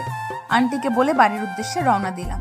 যদিও রাস্তাটা লম্বা নয়, তবুও পথিমধ্যে নাহারাপুর দেখা মিলল। যদিও বিষয়টা কাকতালীয়, আমি তাকে এড়িয়ে যেতে চাইলে সে আমার সামনে এসে দাঁড়ালো। এতে আমার বিরক্তি লাগলেও বুঝলাম সে আমাকে কিছু বলতে চায়। সে আমাকে ভালো মন্দ জিজ্ঞেস করার আগেই বলল, তোমার ভাই কোথায়? ওর এই প্রশ্নে আমি রীতিমতো ভেবাচাকা খেয়ে গেলাম। এতদিন ধরে ও আমাকে জানে, অথচ আমার যে কোনো ভাই বোন নেই এইটা কেউ জানে না, নাকি অন্য কিছু বলতে চাইছে? আমি নাহারাপুর দিকে তাকিয়ে বিরক্তি ভাব বজায় রেখে বললাম, আমার কোন ভাইয়ের কথা বলছেন আপু? আমার তো কোনো ভাই বোন নেই আপু। না নিজের আর না কোনো কাজিন ব্রাদার। আমার যা আছে সব সিস্টার। আমার কথায় নাহারাপু হাসি হাসি মুখে জবাব দিল, কেন? তোমার নীরব ভাই সারাক্ষণ তো তাকেই ভাই ভাই ডাকো, তাহলে ভাই থাকবে না কেন? নাহারাপুর কথায় অনেক রাগ হলো আমার। নীরবকে ভাই ডাকতাম ঠিক, কিন্তু ভাই মানতাম না, এটা তো ভালো মতোই জানে। আর এখন কি না এই মেয়ে আসে আমার জামাইকে ভাই বানাতে? এর কি লজ্জা নেই? প্রথমে প্রেমের নাটক করে, তারপর আবার নিজের বিয়েতে সে ছেলেকে দাওয়াত দেয়, আবার এখন খোঁজ খবর নিতে আসে। আমি তবুও বললাম, তোমার কি লজ্জা নেই? তুমি কি অবস্থা করেছো তার, তা তুমি জানো, এখন আবার তার খোঁজ খবর নিতে আসো কেন? খোঁজ খবর তো নেওয়াই লাগে, তাকে বিশেষভাবে দাওয়াত করেছে কিনা, সে যদি না আসে আমার তো খারাপ লাগবে। আমি মুচকি হেসে বললাম, চিন্তা করো না, সে আসবে আর তোমার জন্য সারপ্রাইজ নিয়ে আসবে। এখন যাই। আচ্ছা? কেমন সারপ্রাইজ? চিন্তার সাথে জবাব দিল নাহারাপু। তোমাদের কল রেকর্ডস বলে একটা হাসি দিয়ে চলে আসলাম। আমার ঘরের ব্যালকনিতে বসে আছি। পেন্টিংটার মতো যদি সত্যি নীরব আমার সব বিপদে ধরে ফেলতো। পেন্টিংটাই মূলত আমি আমার জন্মদিনের দিনকার কিছু মুহূর্ত এঁকেছি। সেখানে সবার সাথে ধাক্কাধাক্কি করতে গিয়ে নাহারাপু পড়ে যাওয়া ধরলে নীরব ধরে ফেলেছিল, কারণ সে আপুর পাশে দাঁড়িয়েছিল। সবাই তখন এটা দেখে তালি দিয়েছিল। বিষয়টা নীরব নাহারাপুকে ধরেছে তাই বলে নয়, কারণ ওরা যে রিলেশনে আছে সেটা হয়তো আমিই জানতাম। বিষয়টা অনেকটা সিনেম্যাটিক বলে সবাই তালি দিয়েছিল।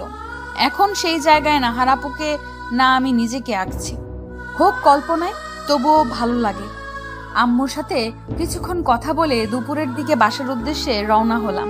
বাসায় এসে গোসল সেরে নীল শাড়ি পরলাম। মেকআপ বরাবরই পছন্দ না আমার। ভেজা চুলগুলোকে হালকা ডিজাইন করলাম। চুড়ি যদিও পছন্দ না, তবুও পরলাম। কানের দুলগুলো চেঞ্জ করছিলাম, তখনই মনে হলো পেছনে কে যেন আসলো। আমি পেছন ফিরে দেখলাম নীরব দরজার পাশে এসেছে। এখনো জুতা খোলায় ব্যস্ত সে। আমাকে খেয়াল করেনি হয়তো। আমি গিয়ে তার সামনে দাঁড়ালাম। সেও উপরে তাকিয়েই থ। নীরবের কাছে মনে হচ্ছে তার স্বপ্নে দেখা সেই পরী মনে হয় তার সামনেই এসেছে, যাকে সে কল্পনা করত আজ সে বাস্তবে দাঁড়িয়ে। নীল শাড়ি, নীল কাচের চুড়ি, খোলা চুল, মুখে কোনো কৃত্রিমতা নেই, যা আছে সবটাই প্রাকৃতিক সৌন্দর্য। কিন্তু অথই এসব জানলো কিভাবে? কি হলো? ওইভাবে কি দেখো? অথয়ের কথায় নীরব ভাবনা ছেড়ে বাস্তবে এসে বলল। খুব সুন্দর লাগছে তোকে। অথই যেন বিশ্বাসই করতে পারছে না। এটাই কি নীরব বলল? কি বললে আবার বলো। এখন নীরবের মনে হচ্ছে কথাগুলো বলে সে ভুল করেছে। এখন অথই তার মাথা খাবে। তবুও সে একটু সাজিয়ে গুছিয়ে বলল। বললাম যে নীল শাড়ি আর নীল চুড়ি আমার ভীষণ পছন্দ, তাই এগুলো ভালো লাগছে। নীরবের কথা শুনে অথয়ের মুখটা অন্ধকার করে বলল। ও, ফ্রেশ হয়ে নাও। অথয়ের কথা শুনে নীরব আর দেরি না করে চলে গেল। নীরব যাওয়ার পর অথই হালকা হাসলো। এটা ভেবে যে ইনডাইরেক্টলি সে তাকে সুন্দর বলেছে। তারপর ওয়াশরুমের দিকে এক নজর চেয়ে সে নীরবের ডায়েরিটা হাতে নিল। এটা সে বাসরাতে যখন সম্পূর্ণ ঘর খুঁটিয়ে খুঁটিয়ে দেখছিল, তখন নীরবের ড্রয়ার থেকে পেয়েছিল। ডায়েরিটাও নীল রঙের। নীরবের প্রায় সবকিছু আকাশি বা নীল রং। এর থেকে প্রমাণ পাওয়া যায় নীল রংটা নীরবের পছন্দ। একজন ব্রিলিয়েন্ট স্টুডেন্ট হওয়ায় নোটস আর ডায়েরি থাকাটা খুব সাধারণ ব্যাপার। তবে বেশিরভাগ নোটস যেগুলো কাজের, সেগুলো হয়তো বইয়ের সেলফে আছে, নয়তো টেবিলের উপর। কিন্তু এটাই ড্রয়ারে রাখা, তাও আবার যত্ন সহকারে। প্রেম কাহিনী তো নীরব লিখবে না, কারণ যারা নিজের মনের ভাব কারো কাছে প্রকাশ করতে পারে না কিংবা একতরফা ভালোবাসা হয়, তারাই বেশিরভাগ ডায়েরি লিখে বলে অথই মনে করে। কিন্তু ডায়েরিতে লিখেও কি কোনো লাভ তো হয় না। সে যাই হোক, যদি এটা প্রেম না হয় তাহলে কি নিয়ে এখানে লেখা আছে সেটা জানার প্রবল আগ্রহ জাগে তার মনে। আর তখনই ধীরে ধীরে জানতে পারে নীরবের কাল্পনিক সেই মেয়ের কথা। সেখানে কিন্তু ও কারো নাম উল্লেখ করেনি, তার নীল ড্রেসই পরে বাছাই করে দুজনের জন্য, আর আজও সেভাবেই সেজেছে। অন্য তেমন গুরুত্বপূর্ণ কিছু পায়নি সেই ডায়েরির মধ্যে। যা আছে তা হচ্ছে নীরবের কয়েকটা ইচ্ছা, যা সে তার কাল্পনিক সঙ্গীকে কল্পনা করে লিখেছে। তাই অথই আর সেদিক পড়েনি। সে চায় নীরব নিজ থেকে তাকে নিয়ে সেই ইচ্ছাগুলো পূরণ করুক, আর অথই বরাবরের মতো মুক্ত হয়ে তা উপভোগ করুক। তার মনে হচ্ছে দিনটি বেশি দূরে নয়। ডায়েরিটা আবার আগের জায়গায় রেখে অথই চুপটি করে বসলো। নীরব এখনই শাওয়ার নিয়ে বেরিয়ে আসবে হয়তো। অথই ব্যালকনিতে গিয়ে চুপচাপ দাঁড়িয়ে রইল। তার মিনিট দুয়েক পরে নীরব বেরিয়ে আসলো। পরনে রয়েছে নীল পাঞ্জাবি, উপর দিয়ে লাল কোটি আর সাদা পায়জামা। চুলে হাত বুলাতে বুলাতে নীরব এগিয়ে আসলো অথইয়ের দিকে। নীরবকে এক নজর দেখে অথই মুগ্ধ হলো। যতটা ভেবেছিল তার চেয়েও বেশি সুন্দর দেখাচ্ছে তাকে। নীরব ভ্রু উঁচিয়ে তাকিয়ে আছে তার দিকে, অথচ তার খেয়ালই নেই। নীরব জিজ্ঞেস করলো, কি দেখিস ওভাবে? তোমাকে। আনমনে উত্তর দিল অথই। নীরব মুচকি হেসে এগিয়ে গেল তার দিকে। তারপর গ্রিলে হেলান দিয়ে বুকে দুই হাত গুজে জিজ্ঞেস করলো, তাই? নীরবের এমন নেশাত্মক কণ্ঠস্বর শুনে অথয়ের অপ্রস্তুত হয়ে পড়ল। তারপর নীরবের দিকে চেয়ে দেখলো সে এখনো আগের নিয়ে দাঁড়িয়ে আছে, আর ঠোঁটের কোণে মুচকি হাসি বিদ্যমান রয়েছে। এতেই যেন অথয়ের ঘায়ল হয়ে পড়েছে। তাই চট করে সে অন্যদিকে ফিরে বলল, এখানে দাঁড়িয়ে আছো কেন? অনুষ্ঠান শেষ করে যাওয়ার ইচ্ছা আছে নাকি? বলেই ঘর থেকে বেরিয়ে আসলো আর স্বস্তি নিঃশ্বাস ফেললো। আর একটু পর নীরব ঘর থেকে বেরিয়ে আসলো। চুলগুলো সেট করে এসেছে সে। দুজনে মিসেস হিয়ার থেকে বিদায় নিয়ে বেরিয়ে পড়লো। ঠিকানা অনুযায়ী নাহারের বাসা বেশি দূরে নয় বলে দুজনই একটা রিক্সা নিল।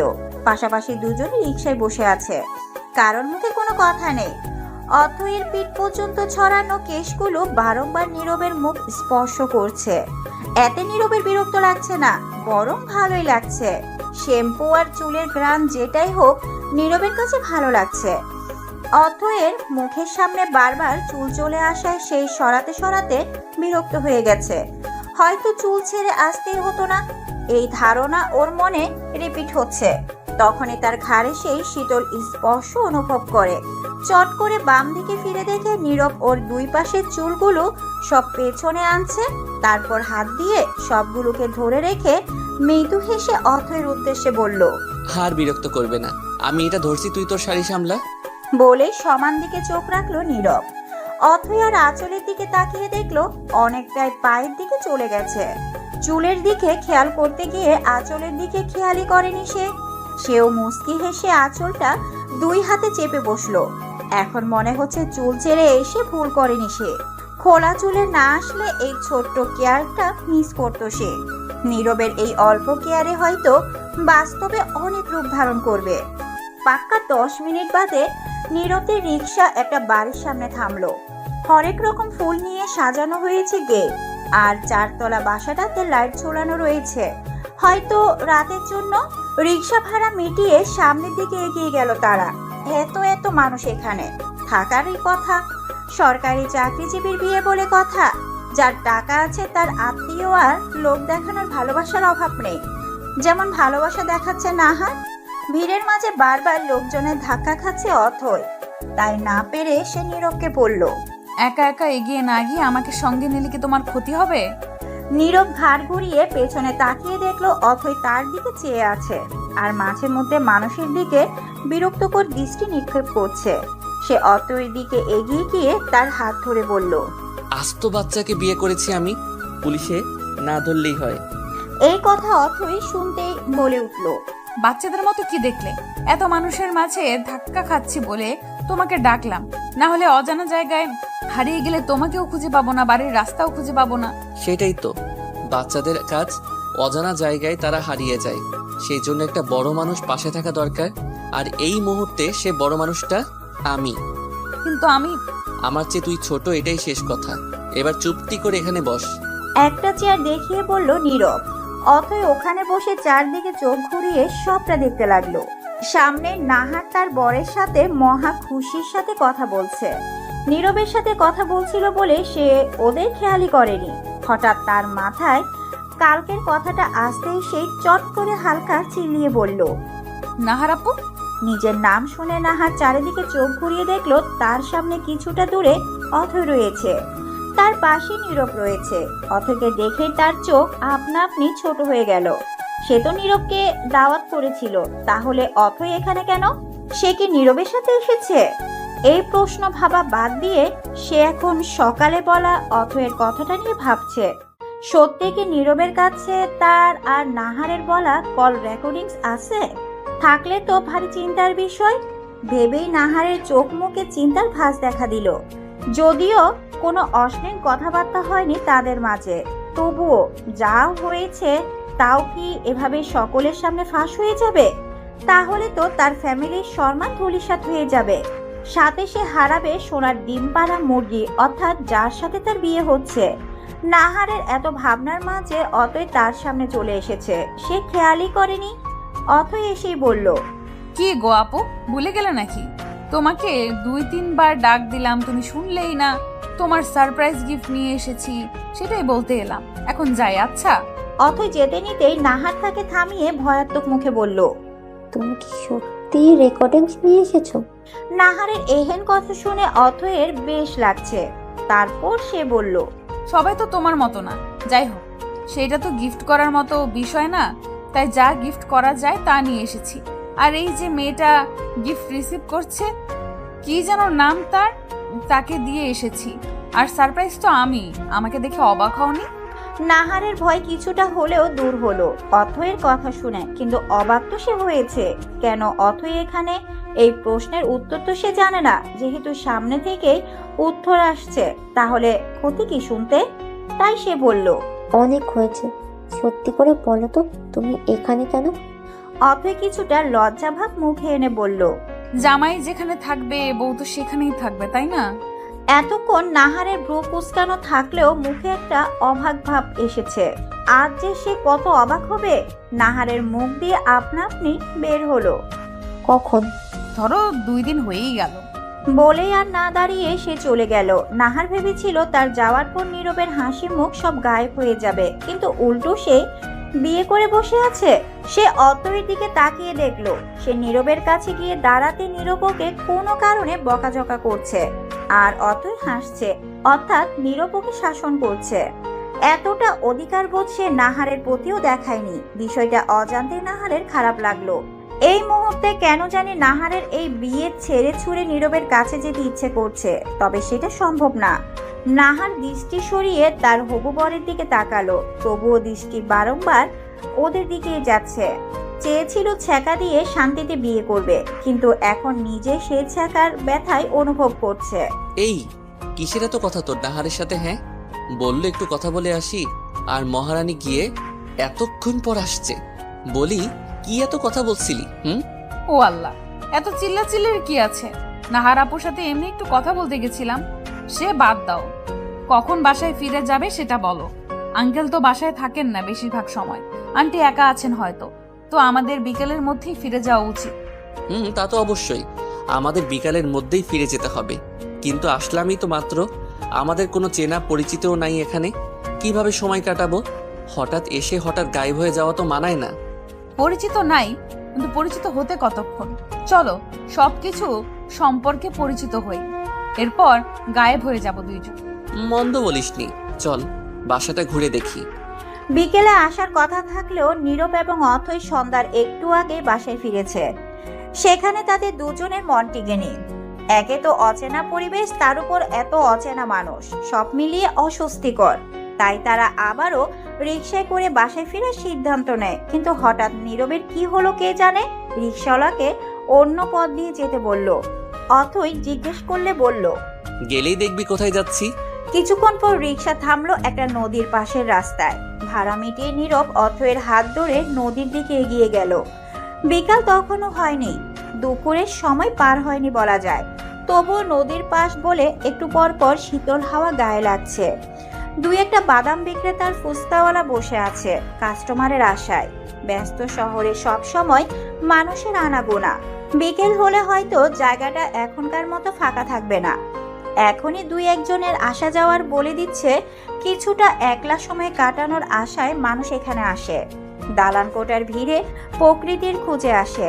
নীরব অথৈকে ইট আর সিমেন্টের দিয়ে বানানো একটা বসার জায়গায় বসতে বলল। তারপর দুজনের জন্য বাদাম কিনলো। দুজনে চুপচাপ চারপাশের প্রকৃতি দেখতে দেখতে খাচ্ছে। মাঝে মাঝে বাতাসের সাথে গাছের পাতা গায়ে এসে পড়ছে। পা ভিজিয়ে দুজনে নদীর পাড়ে খানিকটা হেঁটে তারপর বাড়ির উদ্দেশ্যে রওনা হয়। এই সামান্য কাজে যে সময় পার হয়ে গেছে তারা টেরই পায়নি। অথৈ যেন আজ নতুন নীরবকে দেখলো। ওর কাছে মনে হয়নি নীরবের মনে অন্য কারোর বসবাস, মনে হয়েছে অন্য স্বাভাবিক জুটির মতো। নীরব আজ সবটা মন থেকেই করেছে। যদিও ওর বাড়ি যাওয়ার ইচ্ছে ছিল, কিন্তু সেই ভাবলো যখন ছুটি নিয়েছে তাহলে সেটাকে কাজে লাগাতেই পারে। আজ তার ইচ্ছের মধ্যে একটা পূরণ করলো সে, নিজের প্রিয় মানুষের সাথে কিছু সময়। সে যতটা ভেবেছিল সেরকম খারাপ লাগা তার মধ্যে কাজ করেনি। নাহারের বিয়েতে কেন জানি তার খুশিই লাগছে। অথৈয়ের সাথে মুহূর্তটা উপভোগ করে তার অধিক ভালো লাগছে। দুজনে যদিও গোসল করেছিল, কিন্তু এখন আবারও ঘামে ভিজে গেছে বলে আবারও দুজনেই গোসল করলো। মাগরিবের নামাজ শেষে দুজনে ছাদে আসলো। দুজনের হাতে চায়ের কাপ। আকাশ মেঘলা, রাতের বৃষ্টি হওয়ার সম্ভাবনা রয়েছে। এখন বাতাস বইছে বলে দুজনের ছাদে চা পান করতে এসেছে। চা শেষে খালি চায়ের কাপ দুটো একপাশে রেখে নীরব অথৈয়ের দিকে তাকিয়ে বলল, তোর কখনো খারাপ লাগে না? অথৈ নীরবের দিকে তাকিয়েছিল। তার প্রশ্ন শুনে ভ্রু কুঁচকে জিজ্ঞেস করলো, কিসের জন্য? এই যে তোর বিয়ে করা বর অন্য একটা মেয়েকে ভালোবাসে, তোকে না? আজ বাসে না, একদিন তো বাসবে। যদি সে একদিন না আসে? ভালো না বাসুক, ঘৃণা তো আর করে না, ডিসরেসপেক্ট তো করে না, তাহলে এইভাবেই চালিয়ে যেতে পারবো। বলে কাপ দুটো নিয়ে চলে গেল। নীরব শুধু তার যাওয়ার দিকে তাকিয়ে বলল, সে একদিন খুব শীঘ্রই আসবে, অনেক ভালোবাসতে চাই তোকে। তোর চিন্তা ভাবনা বারবারই আমাকে মনে করায় সেদিন বিয়েটা করে ভুল করিনি। কাঁথা মুড়ি দিয়ে চোখ বন্ধ করে শুয়ে আছে নীরব। নিচে আসার পর থেকে হাঁচি দিয়েই চলেছে সে। সন্ধ্যায় গোসল করার ফলে এমনটা হয়েছে। ছোট থেকে নীরবের ঠান্ডা কাশি সামান্য কারণে হয়, আর তাই সন্ধ্যায় গোসল তার শরীর মেনে নিতে পারেনি বলে এই অবস্থা। অথৈ বাসায় নেই। সন্ধ্যার পর তার বাসা থেকে ফোন এসেছিল, তার আম্মু খুব অসুস্থ, সেবা করার মতো কেউ নেই, চোখ খোলাও রাখতে পারছে না তিনি। কয়েকদিন ধরে কেমন খাওয়া দাওয়া কমিয়ে দিয়েছিলেন, আর তার ফলস্বরূপ তিনি অসুস্থ হয়ে গেছেন। নীরবে গিয়ে অথৈকে রেখে এসেছে। তখনও দুই একবার হাঁচি দিয়েছিল সে। অথই বলেছিল যাওয়ার সময় ওষুধ নিয়ে যেন সে বাসায় ফিরে, কিন্তু অতিরিক্ত বীরত্ব দেখাতে গিয়ে সে বলেছিল, অল্প একটু ঠান্ডা লেগেছে, সেরে যাবে, তার জন্য আবার ওষুধ লাগবে কেন? কিন্তু সবার শরীর যে একই রকম হয় না। কিছু মানুষ অল্পই অসুস্থ হলেও তাদের অবস্থা খারাপ হয়ে যায়, বেশি হয়ে যায়। নীরব তাদেরই একজন। মিসেস হিয়া তাকে ওষুধ দিয়েছেন, সে ঘুমিয়ে আছে এখন। আশা করা যায় একদম সকালে ঘুম ভাঙবে। আর ওষুধ যেহেতু দ্রুত সেবন করা হয়েছে, তাই রোগ শরীরে না ছড়িয়ে সুস্থ হওয়ার সম্ভাবনাও রয়েছে। অথই তার মায়ের পাশে বসে আছে।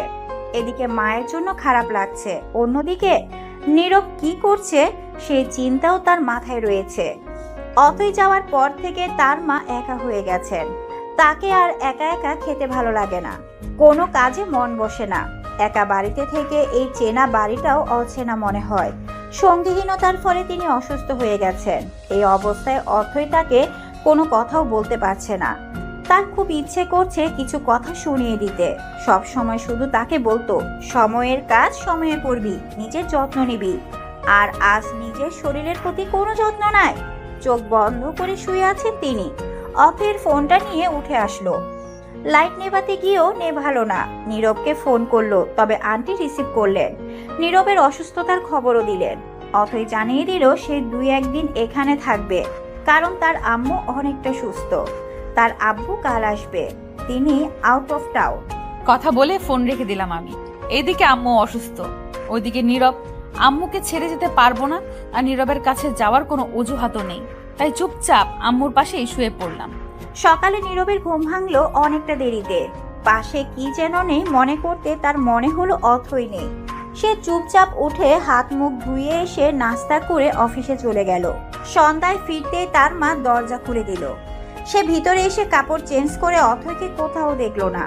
অথয় বলেছিল কালকের মধ্যেই চলে আসবে, অর্থাৎ আজ আসার কথা ছিল, কিন্তু আসে নাই। তাই সে তার মায়ের ঘরে গেল। গিয়ে দেখলো তার মা ঘরে নেই। রান্নাঘরে উকি দিয়ে সে দেখলো তার মা থালা বাসন পরিষ্কার করছেন। সে তার মায়ের দিকে এগিয়ে গেল। যদিও সহজ একটা কথা, তবুও কিভাবে বলবে সে ভেবে পাচ্ছে না, তাই চুপচাপ থাকলো। তার মা তাকে উৎকুশ করতে দেখেই বললেন, কিছু বললে বলে ফেল। অথই আসে নাই আম্মু? মিসেস হিয়া একবার নীরবের দিকে তাকিয়ে আবার থালা বাসন ধোয়ায় মনোযোগ দিয়ে বললেন, কাল রাতে ফোন করেছিল, তোর আন্টি খুব অসুস্থ, তাই অথই চাইলেও আসতে পারবে না। ফোন করে জানিয়েছিল 2-1 দিন থাকবে। তুই ঘুমিয়ে গেছিলি বলে আমি ধরেছিলাম। চাইলে দেখে আসতে পারিস, আর চাইলে কি আমাদের দেখে আসা উচিত। নীরব কিছু না ভেবেই বলল। তার মাকে রেডি হতে, আর সে গেল বাজারে কিছু ফলমূল কিনতে। তার 5 মিনিট পরেই তারা বাসায় গিয়ে পৌঁছালো। কলিং বেল চাপতেই আমি গিয়ে দরজা খুললাম। আন্টি আর নীরবকে একসাথে দেখে আমি বেশ অবাক হলাম, না বলে হঠাৎ আসায় অবাক হয়েছি। দুইজনকে ভেতরে আসতে বলে কিচেনের উদ্দেশ্যে যেতে গেলে নীরব আমার হাত ধরে ফলের ব্যাগটা ধরিয়ে দিল। তারপর সে ঘরে চলে গেল আম্মুর সাথে কথা বলতে। কিছুক্ষণ পর সে ফিরে আসলো আমার কাছে। আমি তখন নাস্তা বানাচ্ছিলাম, সে আমার পাশেই দাঁড়ালো। আমি তার দিকে না তাকিয়েই বুঝলাম। কিছুক্ষণ চুপ থেকে আমি বললাম, আমাকে মিস করো নাই? নীরব হালকা হেসে বলল, করেছি। তার হাসি মুখ দেখে অজান্তে মুখে লজ্জা এসে ভর করলো। তুই করস নাই? উত্তরটা তো জানেন। বাসায় কবে ফিরবি? আমি অসহায় মুখ করে তার দিকে তাকিয়ে চা নামিয়ে বললাম, এখন যেতে চাই, তবে সম্ভব নয়। নীরব হালকা শ্বাস ফেলে বলল, আঙ্কেল আঙ্কেল কবে আসছেন? আজই। দোয়া করো আম্মু যেন জলদি সুস্থ হয়ে যায়। আব্বুকে বলবো এবার যেন এখানে থাকে, আর ব্যবসার কাজে যেন বারবার বাইরে না যায়। তুমিও আঙ্কেলকে বলো যেন তিনিও এখানেই নিজের বাসায় থাকেন। তাই যেন হয়। নাস্তা শেষ করে নীরব চলে যেতে চাইলেই আমি আটকানোর জন্য বলি, আন্টি আজ থেকে যাও না। আন্টি হেসে বলল, সহজ ভাষায় বল, কাকে থাকতে বলছিস? আমি লজ্জায় মাথা নিচু করে ফেললাম। আম্মু চোখ বন্ধ করে আছেন। অসুস্থতার জন্য শরীর দুর্বল হওয়ায় একটু পর পর ঘুমিয়ে যান। এখনো তাই, নয়তো আরো লজ্জা পেতে হতো। আন্টি বলল, আমাকে বাসায় দিয়ে আয়, তারপর ফিরে আয় আবার। আমি আর নীরব একসাথে না বলে উঠলাম, কারণ আমরা দুজনেই নারাজ। আন্টি একা থাকবেন এটা তো মানা যায় না। তাই বললাম, আন্টি তুমি আম্মুর পাশে শুয়ে যাও, একা যেও না প্লিজ। নীরবও আমার সাথে সহমত প্রকাশ করলো, আর আন্টিও আর না করলেন না। রাতের খাবার শেষ করে আন্টি আর আম্মুকে বিছানা ঠিক করে দিয়ে সব গুছিয়ে আমি রুমে ফিরলাম। নীরব রুমে ছিল না, তাই ব্যালকনিতে এসে দেখলাম সে বসে আছে। আমিও তার পাশের টুলটায় বসলাম। আমার উপস্থিতি পেয়ে সে আমার দিকে ঘুরে বসলো। ব্যালকনি অন্ধকার থাকায় বাইরের হালকা আলোগুলোকেও ব্যালকনিটা সুন্দর লাগছিল। ঘুমাবে না? হ্যাঁ। চলো তাহলে। নীরব আমার কথায় উঠে দাঁড়ালো। আমিও তার পেছন হাঁটতে গেলাম, কিন্তু হঠাৎই সে দাঁড়িয়ে গেল আর তার সাথে আমিও দাঁড়িয়ে গেলাম। হঠাৎই সে ব্যালকনির লাইট জ্বালিয়ে দিল। কিছুক্ষণ অন্ধকারে থাকায় সে আলো চোখে লাগায় আমি 2 হাতে চোখ ঢেকে নিলাম। চোখ খুলেই দেখলাম নীরব আমার করা পেন্টিংটার দিকে তাকিয়ে আছে। নীরব কি এক্সপ্রেশন দিবে এখন? নীরব আমার দিকে ঘুরে ভ্রু কুচকে তাকালো, আর নাহারের জায়গায় যেমন নিয়েছি তেমনি পেন্টিংটাতেও নিজেকে এঁকে ফেলেছি। সে কি রাগ করবে? আমি হাসার চেষ্টা করে বললাম, ওভাবে কি দেখো? তুই এঁকেছিস? তার দিকে একবারও তাকাচ্ছি না আমি, একবার এই দিকে আবার ওই দিকে তাকাচ্ছি। তা দেখে সে ফিক করে হেসে উঠল। তা দেখে আমি বললাম, হাসো কেন? আমি আমার বেনুনি করা চুলের মাঝেও কয়েকটা অবাধ্য চুল কানের পাশে ছুঁয়েছিল। নীরব সেগুলোকে হাত দিয়ে কানের পাশে গুজে দিল। তার স্পর্শে খানিকটা কেঁপে উঠলাম আমি, তবুও বুঝে ওঠার চেষ্টা করছিলাম সে কি করছে। হুট করে সে ব্যালকনির লাইট অফ করে দিল। আমি তা দেখে বললাম, আরে লাইট অফ করতে? পুরো কথা শেষ করার আগেই সে আমার মাথার পেছনে এক হাত দিয়ে তার কাছে টেনে নিয়ে ঠোঁটে ঠোঁট মিলিয়ে দিল। তার স্পর্শে পুরো স্তব্ধ হয়ে গেলাম আমি। তারপর সে আমাকে কোলে তুলে নিয়ে রুমে নিয়ে গেল। তারপর শুইয়ে দিয়ে বলল, লাইট অফই থাকবে এখন।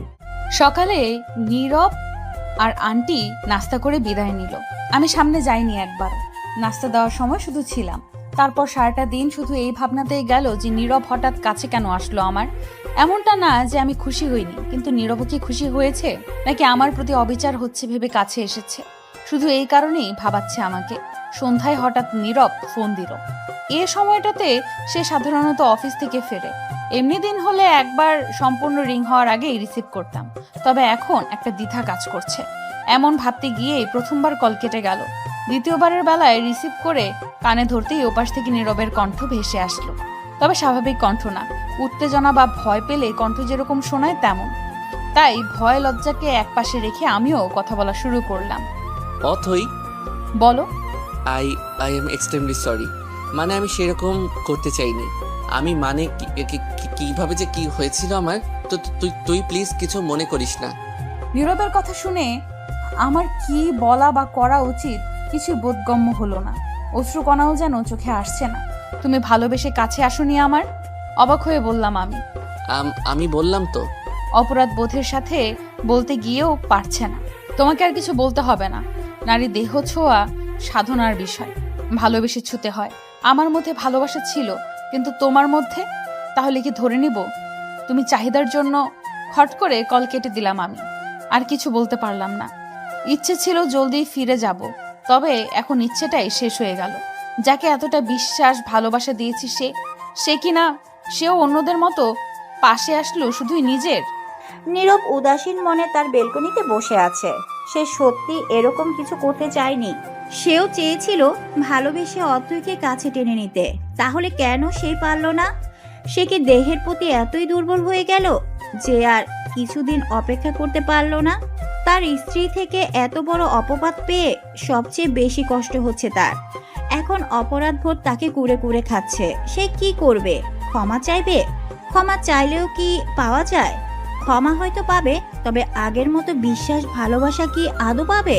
কিছু ভাবতে পারছে না সে, তাই চুপচাপ চোখ বন্ধ করে রাখলো। তবে তখনও অতএর চেহারা ভেসে আসছে। তাই সে রেগে ব্যালকনি থেকে উঠে চলে গেল আর শব্দ করে দরজা লাগিয়ে দিল।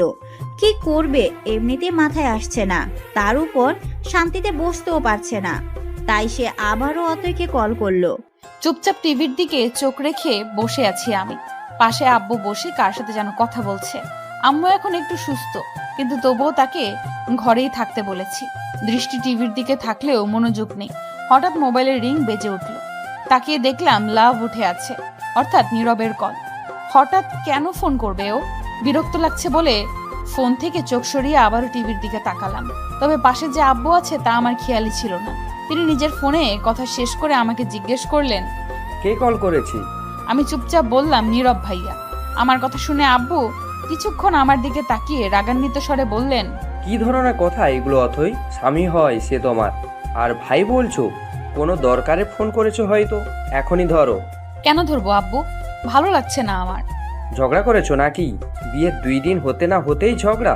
নিজের পছন্দের বিয়ে করেছো কিন্তু।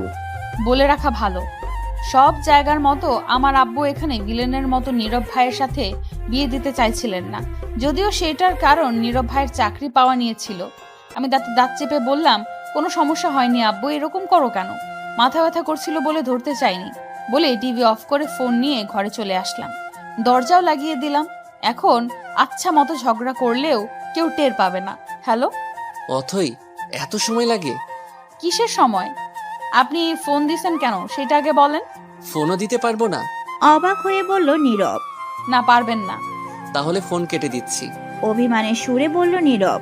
তার অভিমানী কণ্ঠ আগে কখনো শুনিনি। অভিমান তো তার সাথেই করা যায় যে আপন হয়। তাহলে কি সে আমায় আপন ভাবছে? মুখের কোণের বিরক্তি হাসিতে পরিণত হলো। তবুও সেই হাসিকে আড়াল করে বললাম, কেন কাটবেন কেন? আগে বলবেন ফোন করার কারণ। তুই আমাকে মাফ কর, আমি বুঝি নাই তোর খারাপ লাগবে। মাফ চাইবেন ভালো কথা, তবে খারাপ লাগবে কেন? ওই যে রাতে। তোমার কি মনে হয় আমি না চাইলে তুমি চুপচাপ সব করতে পারতা? আমি চুপচাপ থাকতাম? মানে তোর সম্মতি ছিল?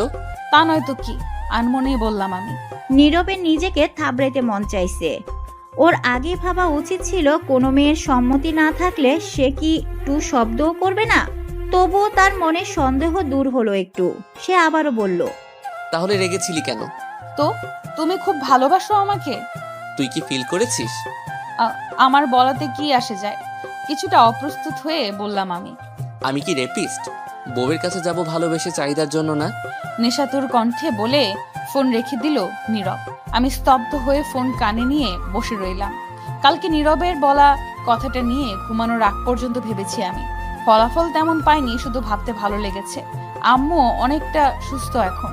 আব্বুকে বলেছি তিনি যেন এখন থেকেই বাসায় থাকেন, নয়তো তার সাথে কোনো কথা বলবো না। তাই তিনিও রাজি। অথই। নাস্তা বানাতে বানাতে এইগুলোই ভাবছিলাম। হঠাৎ আব্বুর ডাকে আমি রান্নাঘর থেকেই চেঁচিয়ে বললাম, কি হয়েছে? নীরব এসেছে। নীরব এসেছে মানে কি? আবার কি শখ দিতে চাই ও আমাকে? কালকের কথা থেকেই বেরোতে পারেনি, আর আমার সামনে আসলে ও যে কোনো এমন কথা বলবেই যাতে আমার ভাবনায় শেষ থাকে না সেটা নিয়ে। সে যাই হোক, আমিও এগিয়ে গেলাম বসার ঘরের দিকে। তাকে বসতে বললাম, তারপর আবারও ফিরে গেলাম। একটু পর আম্মু এসে দাঁড়ালো আমার পাশে। তুমি কেন এসেছো? সব সময় বসে থাকতে ভালো লাগে না, আর আমি তো সুস্থ, সব করতে পারবো। যখন চলে যাব তখন করো। এমনিতে তো সারা জীবন করেই যাচ্ছ। আম্মু আর কিছু বললো না। ঘড়ির দিকে তাকিয়ে দেখলাম সবে 8টা বাজে। নাস্তা নিয়ে টেবিলে রাখলাম আমি। সবাইকে নাস্তা দিয়ে আমিও খেলাম। তারপর যে যার রুমে চলে গেল। আমিও সব গুছিয়ে রুমে চলে আসলাম। নীরব ঘরেই ছিল। আমি যেতেই ও উঠে দাঁড়িয়ে আমার দিকে এগিয়ে আসলো। আমি তখনও আগের মতো এক জায়গায় দাঁড়িয়ে আছি, কিন্তু নীরব আমার আরো কাছে আসছে দেখে আমি পেছোতে লাগলাম। 2 কদম পেছনে যাওয়ার পরই নীরব এক টান দিয়ে আমাকে তার পাশে আনলো আর দরজায় ছিটকিনি লাগিয়ে দিল। মেইন টার্গেট ওর দরজা লাগানো ছিল, যা বুঝলাম। তারপর আমাকে দরজার সাথে লাগিয়ে 2 পাশে 2 হাত দিয়ে একটু ঝুঁকে দাঁড়ালো সে। তার হুটহাট আচরণে হতবাক হয়ে যাই আমি। নিচের দিকে তাকিয়ে দাঁড়িয়ে আছি আমি। তাই নীরব বলল, জীবনে তো এত লজ্জা পেতে দেখিনি। এত লজ্জা আসছে কোথা থেকে? তোমাকেও এত কাছে আসতে দেখিনি আমি। দূরে সরো, না হলে দম আটকে মারা যাব।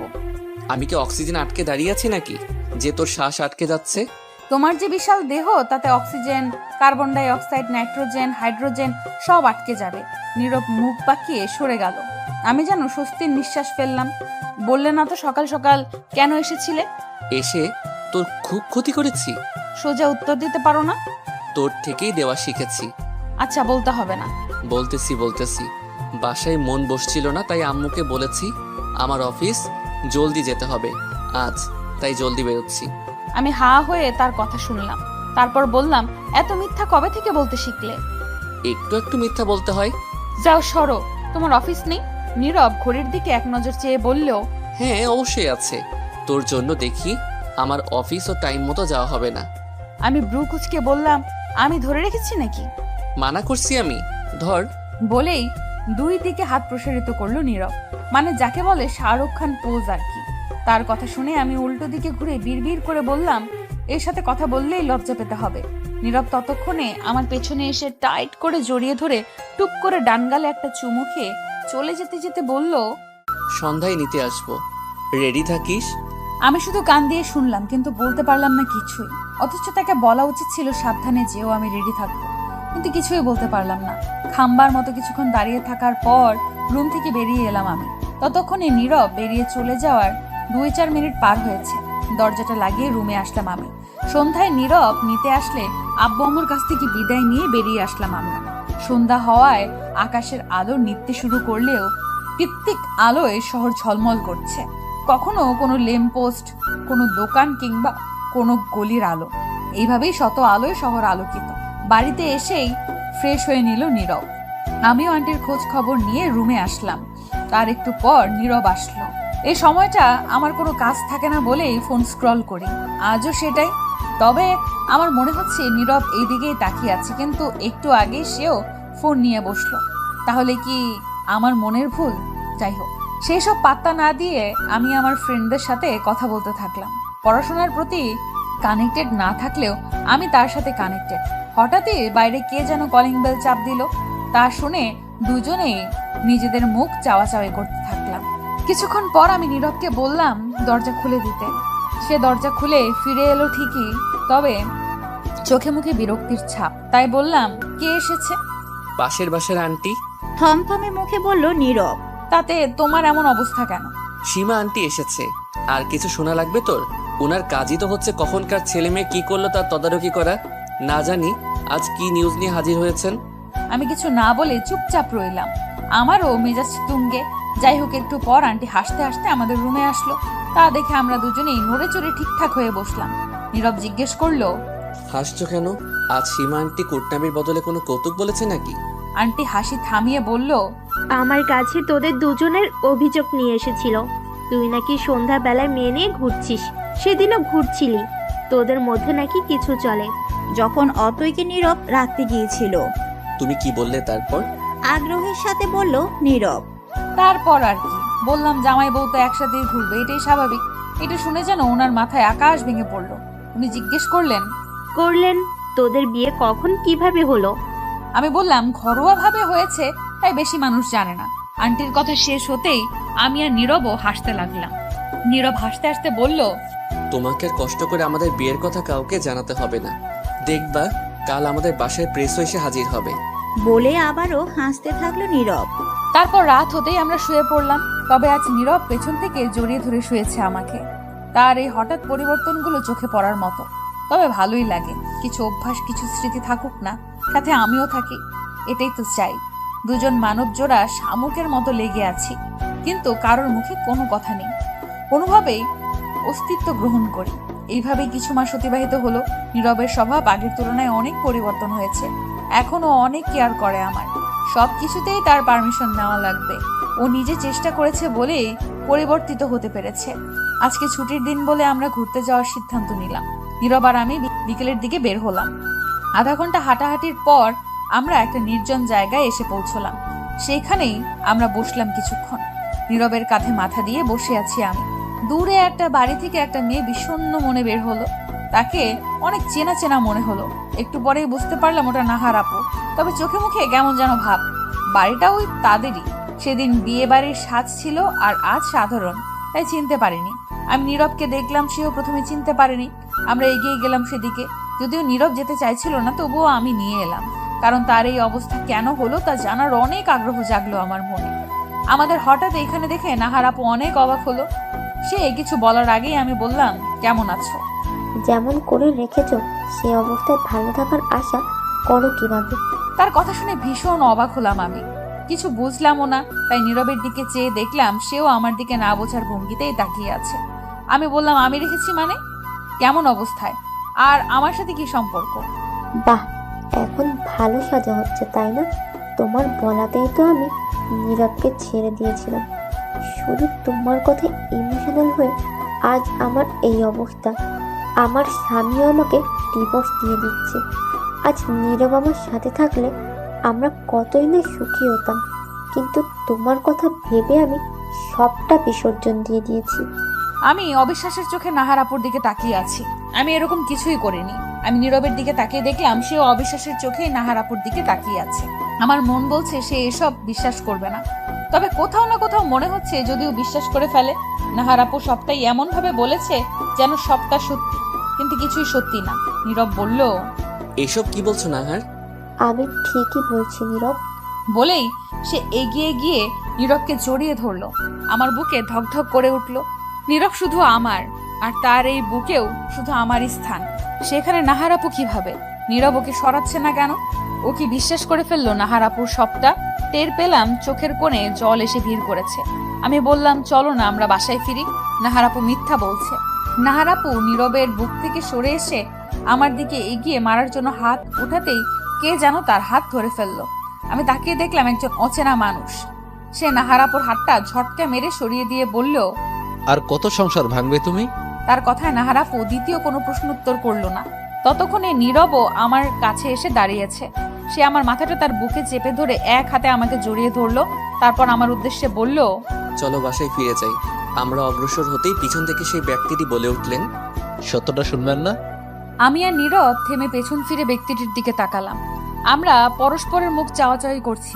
তখনও ব্যক্তিটি আমাদের অবস্থা বুঝতে পেরে এগিয়ে এসে নীরবের উদ্দেশ্যে বলল, আপনার পরিচয় হয়তো নীরব। আপনাকে দেখে বুঝতে পেরেছি আপনি আপনার স্ত্রীকে অনেক বিশ্বাস করেন, কিন্তু তবুও পরবর্তীতে যেন এই নিয়ে কোনো প্রশ্ন আপনাদের মনে না জাগ্রত হয়, তাই সত্যটা জানাতে চাই। আশা করি শুনবেন। নীরব শুধু মাথা নাড়ালো, কিছু বলল না। নীরব তখনও আগের ন্যায় আমাকে এক হাতে জড়িয়ে ধরে রেখেছে, আর নাহার আপুও মাথা নিচু করে দাঁড়িয়ে আছে। চারপাশে তখনও কোনো মানুষের আসা যাওয়া দেখা যাচ্ছে না। ব্যক্তিটি বলতে শুরু করলো, আমি নাহারের হাজবেন্ড। আপনারা হয়তো বিয়েতে দেখেছিলেন বলে ভুলে গেছেন, আমারও মনে ছিল না, কিন্তু আপনার স্ত্রীকে বিয়ের দিন নাহারের সাথে কথা বলতে দেখেছিলাম বলে আজ দেখে চিনতে পারলাম। কি কথা হয়েছিল তা তো শুনিনি, তবে তারপর থেকে নাহারের মন খারাপ থাকতো। এমনিতেও সে কোনো কাজ করতো না। এ নিয়ে মায়ের অভিযোগের শেষ ছিল না, তবে নাহার সেগুলো আমলে নিত না। আমি চুপচাপ সবটা শুনতাম, তবে নাহারকে কিছু বলতে পারতাম না, কারণ অনেক ভালোবাসতাম ওকে। অন্যদিকে আম্মুকেও অনেক ভালোবাসি। তার বিরুদ্ধে কিছু বলারও সাহস ছিল না। শুধু বাড়ির কাজ না করলে মায়ের তেমন একটা অভিযোগ থাকতো না, তবে নাহার তার নিজের কাজগুলোও করতো না, যা মায়ের জন্য বাড়তি ছিল। আজ বুঝতে পারছি নাহারের সেই মন খারাপের কারণটা আপনি, কিন্তু সে এখন যেগুলো বলেছে সেগুলো মিথ্যে। আমি সবটা শুনেছি। নাহার নিজে থেকে আমাকে বিয়ে করতে রাজি হয়েছিল, আর আমি তাকে ডিভোর্স দিতে চাই না। পরিস্থিতি এরকম যে আমার ভালোবাসা আমার থেকে যাই হোক, এটাই ছিল সবটা। বলতে বলতে ভদ্রলোকের চোখের কোণে পানি এসে গেছে। হঠাৎ নীরব আমাকে ছেড়ে নাহার আপুর সামনে গিয়ে দাঁড়িয়ে বলল, আমি তোমাকে ভালোবাসতাম নাহার, আর এই ছেলেটা তোমাকে ভালোবাসে। তোমার কথা বলতে গিয়ে তার চোখের কোণে পানি এসে গেছে। ভাবতে পারছো ও ঠিক কতটা চাইলে তার এরকম অবস্থা হতে পারে? তোমার মত কি হবে তা তো জানি না, তবে আমি চাইবো তোমরা সবটা ঠিকঠাক করে নাও। নিজেদের মাঝে ছেলেটা সত্যি চাই তোমাকে। বলেই নীরব আমার হাত ধরে সামনের দিকে এগিয়ে গেল। আমি পেছন ফিরে দেখলাম ছেলেটা চলে যেতে চাইলে নাহার আপু তার হাত ধরে আটকে ফেলল। ছেলেটা প্রশ্নবোধক দৃষ্টিতে তাকালো নাহার আপুর দিকে। নাহার আপু সরি বলল। দূর থেকে যা বুঝলাম। হঠাৎ ছেলেটা নাহার আপুকে জড়িয়ে ধরলো। আপুও কান্না করতে করতে জড়িয়ে ধরলো। আমি নীরবের দিকে চেয়ে বললাম, সব ঠিক হয়ে গেছে। নীরব আমার দিকে প্রশ্নবোধক দৃষ্টিতে তাকালে আমার পেছনের দিকে আমি ইশারা করলাম। সেও পেছন ফিরে একবার ওদের দিকে চেয়ে হাসলো। তারপর আমার দিকে তাকিয়ে সামনের দিকে হাঁটতে থাকলো। ততক্ষণে সন্ধ্যা নেমে এসেছে। আমি বললাম, যদি ওই ভাইয়াটা এসে সত্যি না বলতো তাহলে তুমি আমাকে অবিশ্বাস করতে। অবিশ্বাস করলে এই ছেলের কথা শোনার আগে তোকে নিয়ে আসতাম না। আমি কিছু বললাম না। নীরব আবারও বলল, ভালোবাসি। আমি হেসে মুখ অন্যদিকে ঘুরিয়ে ফেললাম।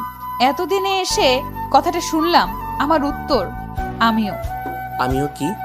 ব্রু উঁচিয়ে জিজ্ঞেস করলো নীরব। ভালোবাসি। ভালোবাসি, ভালোবাসি। আছি মোরা পাশাপাশি।